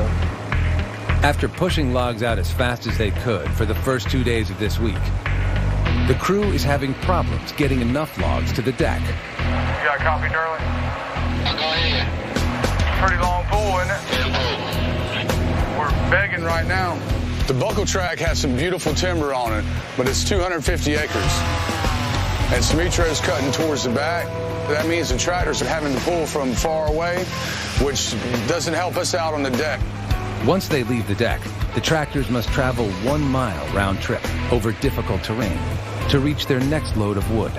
Factoring in the 1,500-pound logs they're working with today, each pull is taking close to an hour to complete, making it impossible to keep enough wood stacked to fill a trailer. Wood is slow coming out, and we're keeping right up with them. I mean, they're cutting the wood up and putting it right on the trailer. They're not stacking anything right now. That's how close we are up on them. We have trucks lining up, and that's a sight you never want to see. What's the holdup, guys? I ain't making no money sitting here. I don't know what the deal is. We're loaded as fast as they can get it to us. The crew needs 39 more loads over the next 3 days if they hope to meet their 100-load goal and get a $100 bonus and a hot meal on Friday. You know, get these loads out without bobbing around here. Just keep doing what we're doing. But by lunchtime today, they've only delivered 5 loads. All of us was looking at getting that 100 loads, but it won't happen now. It's been a long morning. It's gonna be a long day. This is exactly the kind of thing I didn't want to happen. Now, I've got to shake things up and try and get these trucks moving somehow. Summitro, you got a copy? Go ahead. Would you mind jumping on one of the tractors and helping them pull from that back to get them logs out? No problem, David. Summitro is the only extra person we got right now. So he's getting on the other tractor, and I'm helping pull some wood to the deck so we can get some wood on there. Let's see if I can drive. I don't drive for a long time. It's like riding a bicycle. You never forget. All right, guys, hurry up with that wood. We're loaded as fast as you get it here. All right, y'all, we're going to have to hustle to get the rest of those loads in. Yes, sir. As soon as you get me loaded, I can get strapped down. I'll go and be back as soon as I can. With Summitro out there, it has definitely sped the pace up. After their slow start, the crew is now on track for a 17-load day, leaving them just 22 more loads to make their 100. 100's looking good for this week. We just got to keep everything moving. Nobody wants to ruin Bobby's trip with a bad load count. I just hope nothing else happens.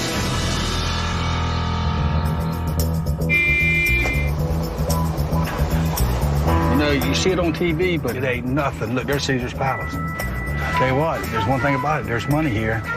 There's the tractors. We're in Las Vegas right now. We come here for a show they have I think once every 4 years. It's called the Con Expo. I can't wait to get in there and see what's going on.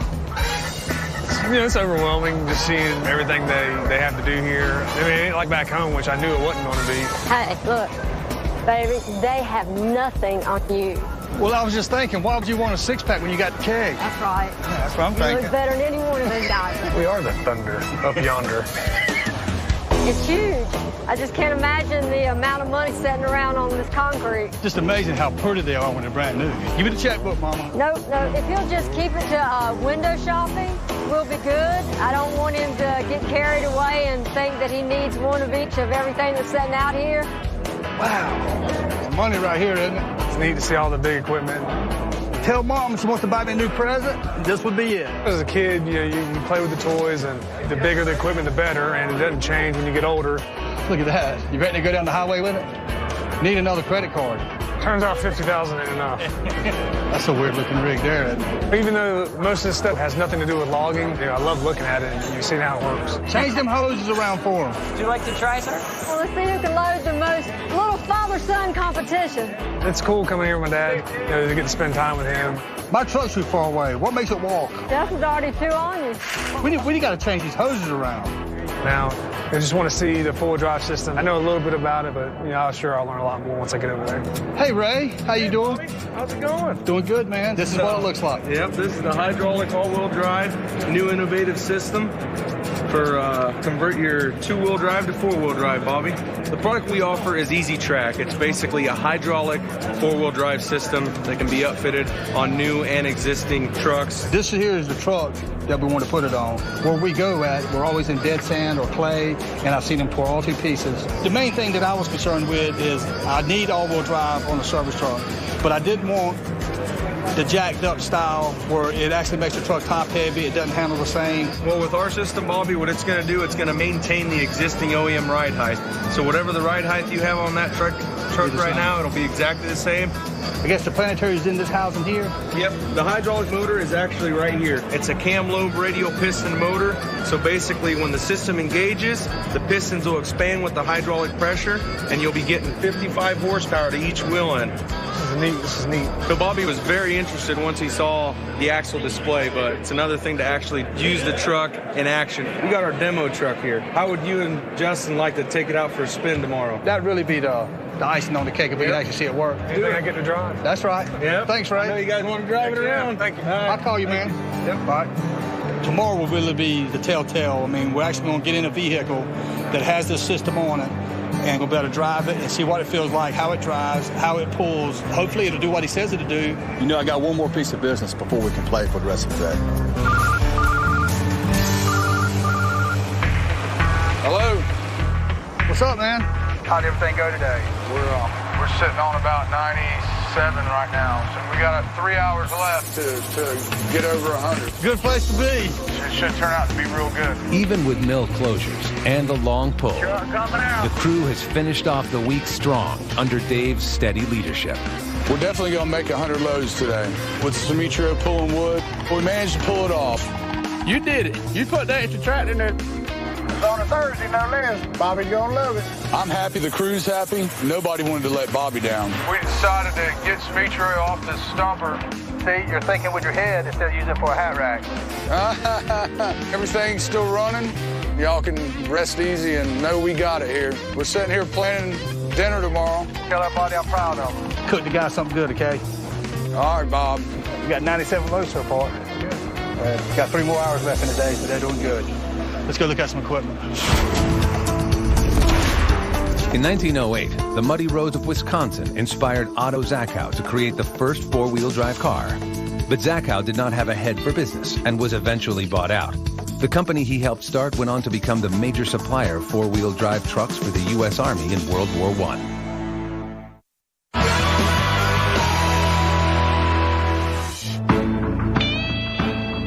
Looks like a godforsaken country here.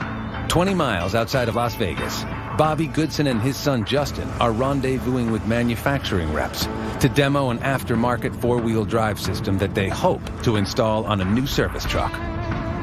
We're out here outside of Boulder City. It's just rugged mountains and absolutely no trees. I thought it was sand from the air, but it's just loose gravel. And that hill in the far background, that tallest hill there, is the one we're going to try to climb with that truck. This is going to be a good test to see how that front wheels pull, because when you got loose gravel, you have no traction.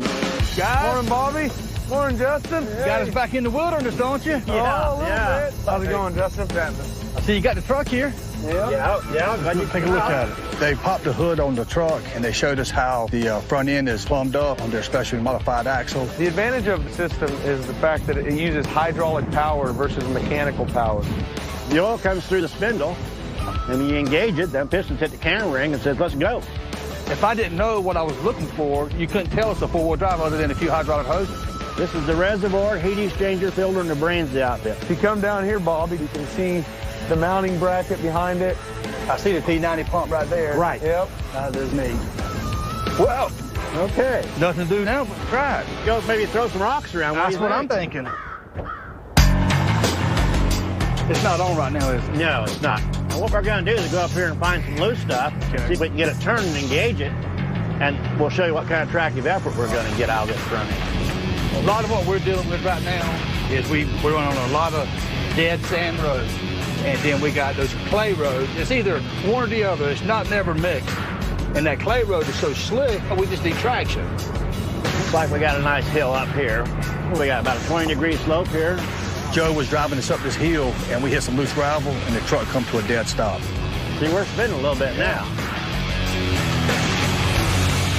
It would go anywhere with just the back tires pulling. Okay, I'm going to engage it. All right, there she goes. Oh, yeah. This thing has obviously got some traction. As soon as you hit the button, you know, you felt the front end grab, and then it had no trouble. You know, just climbed up to the top of the hill. This is rough terrain. Oh, yeah. Then he went downhill, which was a little scary. This is a steep hill. Burning some rubber. Yeah, rubber. That was pretty impressive right there. You want to give it a shot, Bob? Absolutely. All right. Seatbelts, everyone. Give me that helmet, Joe. I think I do need a seatbelt now that Bobby's driving. Probably wasn't a wise thing for Joe to just turn me loose on this mountain, being I never drove the truck, because all trucks drive a little bit different. You can get it spinning. I mean, it's off right now. Yeah. Okay, we're not moving. Go ahead and give her some fuel. And you can steer into the turns. It'll pull you around the corner. Okay. Yeah, it'll power into the turns, Bobby. Yeah. And you can go full turn without a full knuckle bump. Oh. Now, I actually heard some funny sounds coming from Justin in the back. I'm not sure what he was doing back there. We're getting this rock hop. Yeah. You want to do it in reverse? I am. Oh, man, you can feel it when it kicks in. Yeah. It has some power. Where are you going? Spinning. You might want to stay on the road, Dad. Stop this truck. What's at the top of the hill? Nothing? If you slow down, I think we can see Lake Mead. Oh, is that it right there? Yep. Yeah, that's Lake Mead. You see the corner of it there. You just drive. I'm driving. Yeah. We'll watch. You drive. I wasn't sure if coming out here was going to be worth it, but it's very impressive. I mean, this is a neat unit. What do you think, Justin? I like it. Me too. This has been a very worthwhile adventure. Take the air horn. I'm excited. I'm ready to get the service truck done and get it out in the woods and see how it works. Well, I guess all I need to do is get the truck up to you.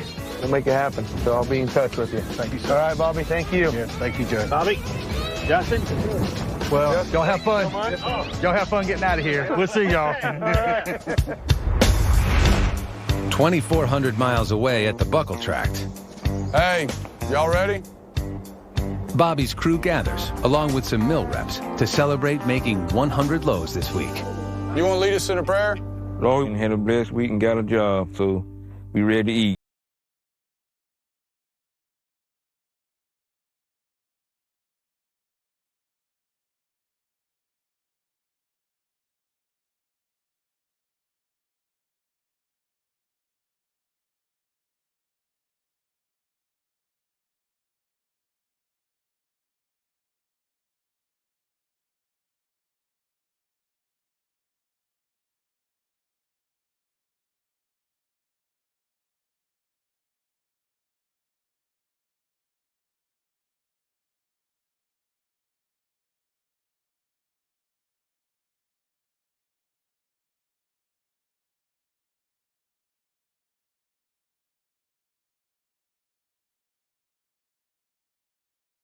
All right, here's the devil.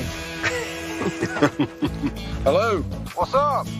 What are y'all eating? I made prime rib. Did you? Tell the guys I'm up here, and as far as I can see, all the way around me, there ain't nothing but bushes. There ain't a single tree here. I have never been nowhere like this. How many loads you get out today? We're sitting on about 7 loads now. With both Bobby and Justin out of town, the crew still managed to pull off a 107-load week. Well, that's good. It worked out good then. Y'all gonna head in early? Well, I was kind of holding off on telling anybody, but I guess we'll let them know. I told the guys if they got the loads in, you know, they can knock off early. Y'all be good and be safe, and we'll see y'all. Bye, Bobby. I guess they get along without us. I'm not sure I like that. Coming up, I need a little help. vacation's over for Bobby and Justin. We might end up having to stop hauling wood if it keeps doing this the rest of the week.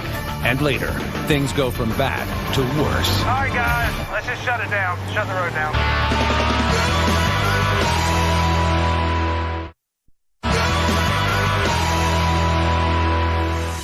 After a successful week, Bobby and Justin return from Vegas to find the tables have turned. Rain is falling on the buckle tract, which in the past had left the only road in and out of the swamp nearly impassable. Morning, Justin.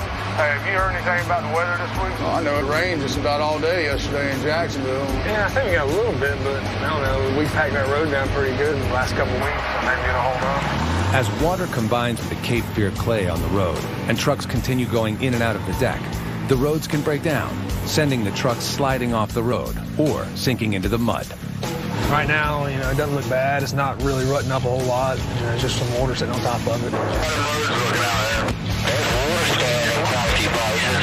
It really affects us a lot getting in that. It takes so much longer and getting stuck, and you have to wait on somebody to come push you out and pull you in. You don't know what's going to happen with this crazy weather around here. The trucks are still managing to move on and off the deck. But farther down the road, conditions are worsening.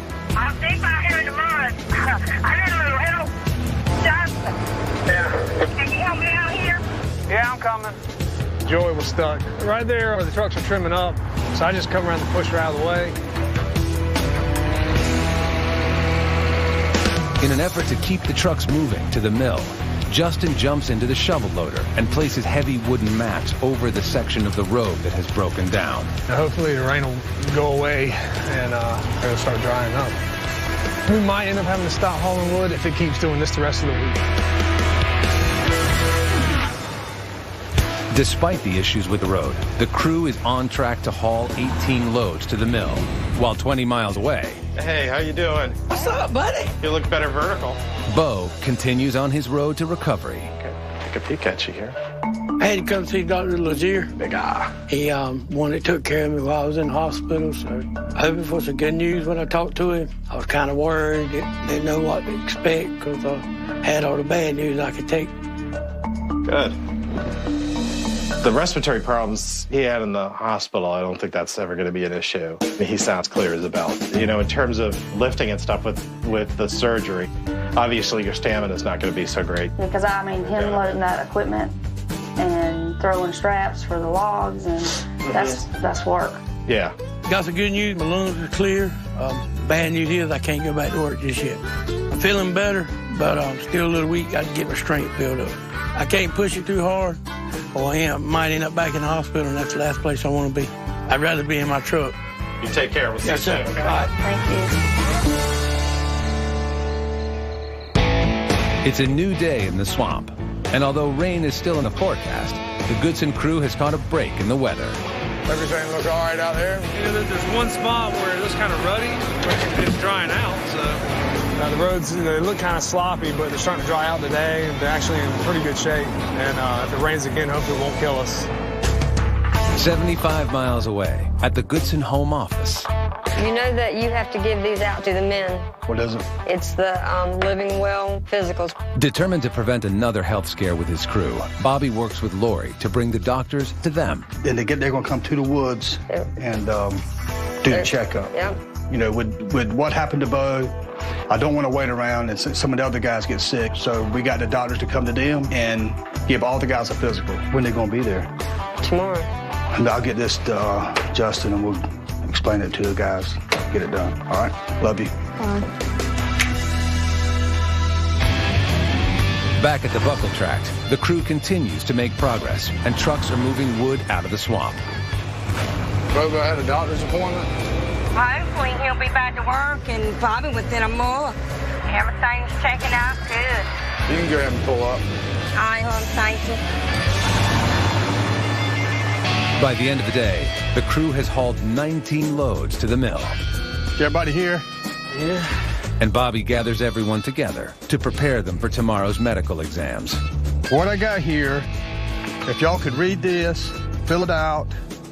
Tomorrow, a group of doctors are coming out here and are going to give every one of us a physical. After the experience that Bo had, I thought it would be a good idea for all the guys to get checked out, and there's no excuse why they can't get it done. Are they going to feed us? Probably not. Oh, read this, because I don't think... Something about you can't eat. From 12, I think from 12 o'clock tonight on, which that don't sound like it'd be hard, but it's hard for me. What time are they supposed to be here, first thing in the morning? I think so. Okay, let's get out of here. Coming up, So when did you go to the doctor last? the medical team arrives and delivers scary news. Arms got tingly. That's your warning sign. And later, Nothing has changed in that road. I'm slipping and sliding everywhere. You can't really haul any wood. I'm worried if I can even break even or not.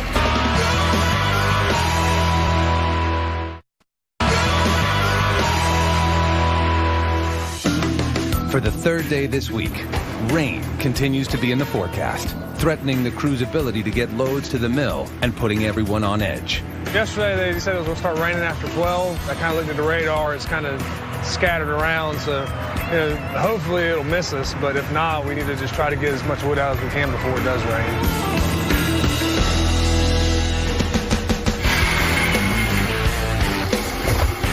We don't need to get the loads out before physicals today. I just think it's neat the way they're doing it today because you don't have to miss the whole day's work. Today, Bobby has a medical team coming out to give everybody a physical and make sure we're all healthy. This is a great idea. I know it helped Bobby because we're not taking off to go to the doctor. He's bringing the doctors to us, and there's always something that can happen, especially the older you get. All right, man, let's move some wood. So we can go get probed and pee in a cup. I just hope I get a halfway decent report. By mid-morning, a medical team arrives in the swamp. They're going to take blood and have the blood tested. They're going to check the blood pressure and just give them a physical to make sure that, just nothing going wrong that, should be checked out. The guys always use an excuse that they ain't got time or they ain't got the money or they ain't got this or they ain't got that. When truth be told, they just don't want to know what's wrong with them. Good morning. Hey. How are you? All right. If Mom knew who they were sending out here, she probably wouldn't have set it up because you don't get a whole lot of females in the woods, and these happen to be very attractive. All right.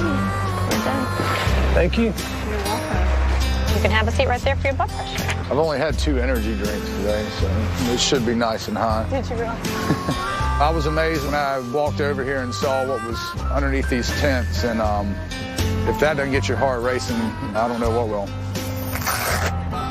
It's a little high, but not bad. Thank you, Robin.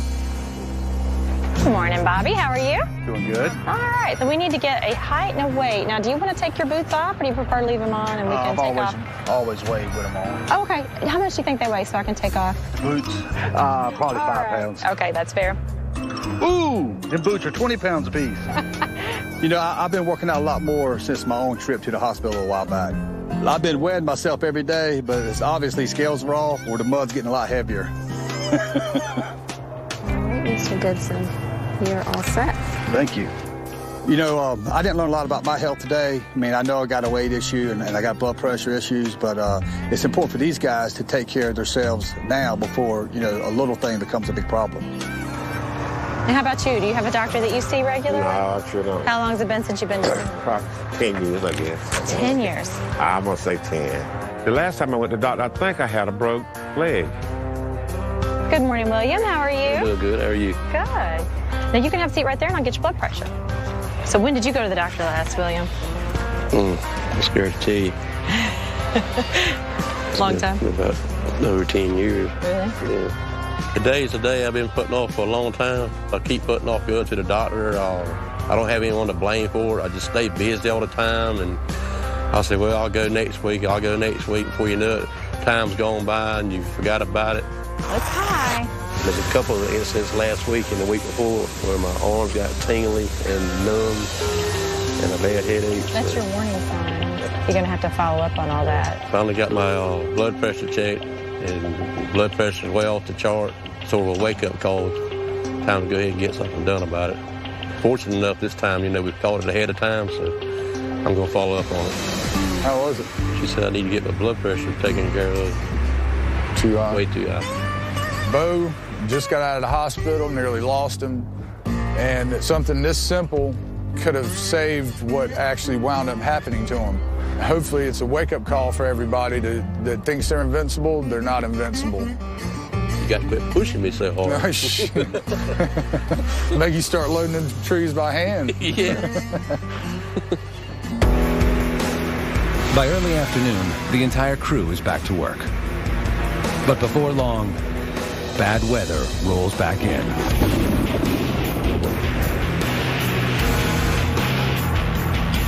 We're gonna have to slow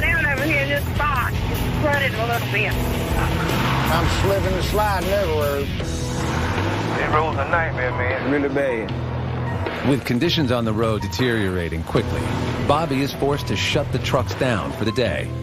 This is what really frustrates me. We have gone from last week being so good, was even thinking about buying a new truck, to this week where I'm worried if I can even break even or not. You know, it's feast or famine out here in the swamp. Hopefully tomorrow, if it's not raining, we'll try to get the trucks back in here and try it again. Coming up, Bobby wants to corduroy that road out there. the crew makes one last effort to get the road open. This is the last stand before it costs us some serious money. Come on, baby. Come on.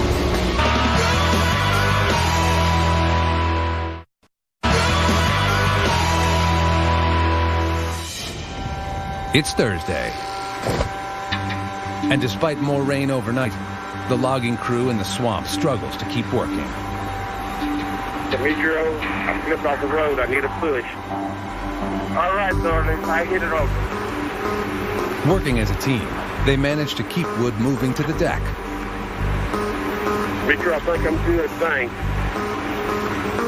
But the buckle roads are saturated and too slippery to safely operate a loaded 84,000-pound logging truck. Nothing has changed in that road. There's about a foot of slick on top. It's hard, though. Just need some sunshine.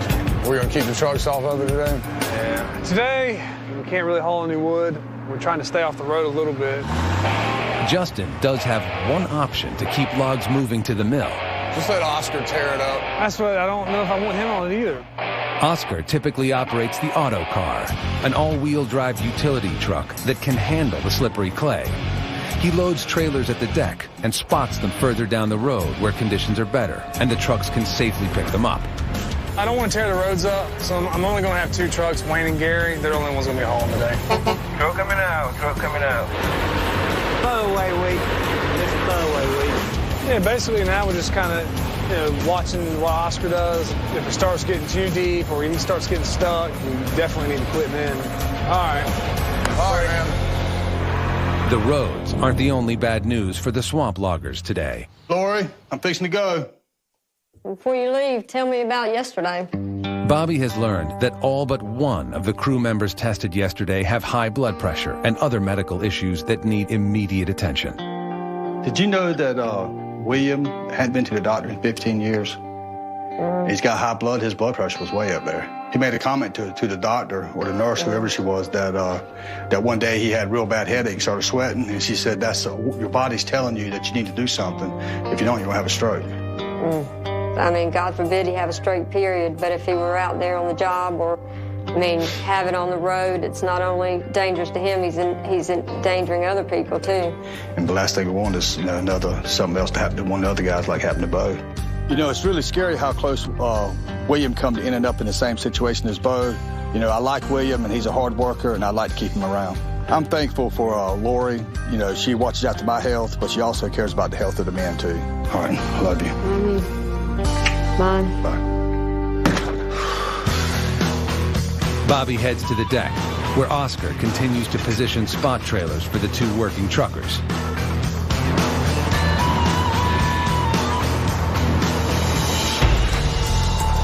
But by midday, even he is in trouble. All right, guys. Let's just shut it down. Shut the road down. The truckers who get paid by the load must head home. Staying home means no money. Sitting up watching TV all morning. That don't pay the bills at all. By the time Bobby arrives at the tract, one section of the road is virtually impassable. I'm going to take the dozer right now and kind of flatten this down someplace, back drag it. Back it out, and I'll jump on the shovel right now.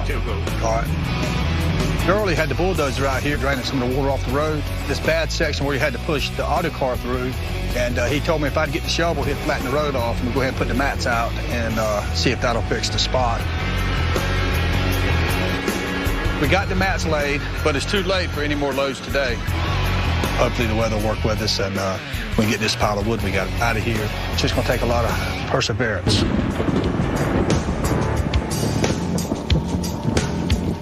But the rain continues to fall through the night. In the morning, although the storm has passed, a quick test of the road reveals that it's too saturated. Even the mats are sinking into the Cape Fear clay. What do you think? But the loggers have one last trick up their sleeves. Bobby wants to corduroy that road out there. Take pulpwood and walk it into the mud. Ooh, that would be a lot. This wood we're loading you with, carry it out there to the shovel, and I'll go out there with you and we'll unload it and put it in the road. You put it in the road, yeah. You gonna put it across with it? Yeah, we've done it before. I almost want to leave the mats in the curb because they're there and they work, and just do the straightaway. Corduroying involves laying the smaller pulpwood across the width of the road and pushing it down into the mud by rolling a tractor over it. William, got any more wood over there? We got plenty. We'll send it your way. As the slick mud settles under the wood and dries, trucks will be able to safely carry loads out of the swamp. We've been battling this road pretty hard this week. This is the last stand before it costs us some serious money. You know, we do everything this road, and so that's the only thing we have left is the logs. All right, Oscar, let's give it a go. When the road is ready, Oscar approaches with an 84,000-pound test load. Come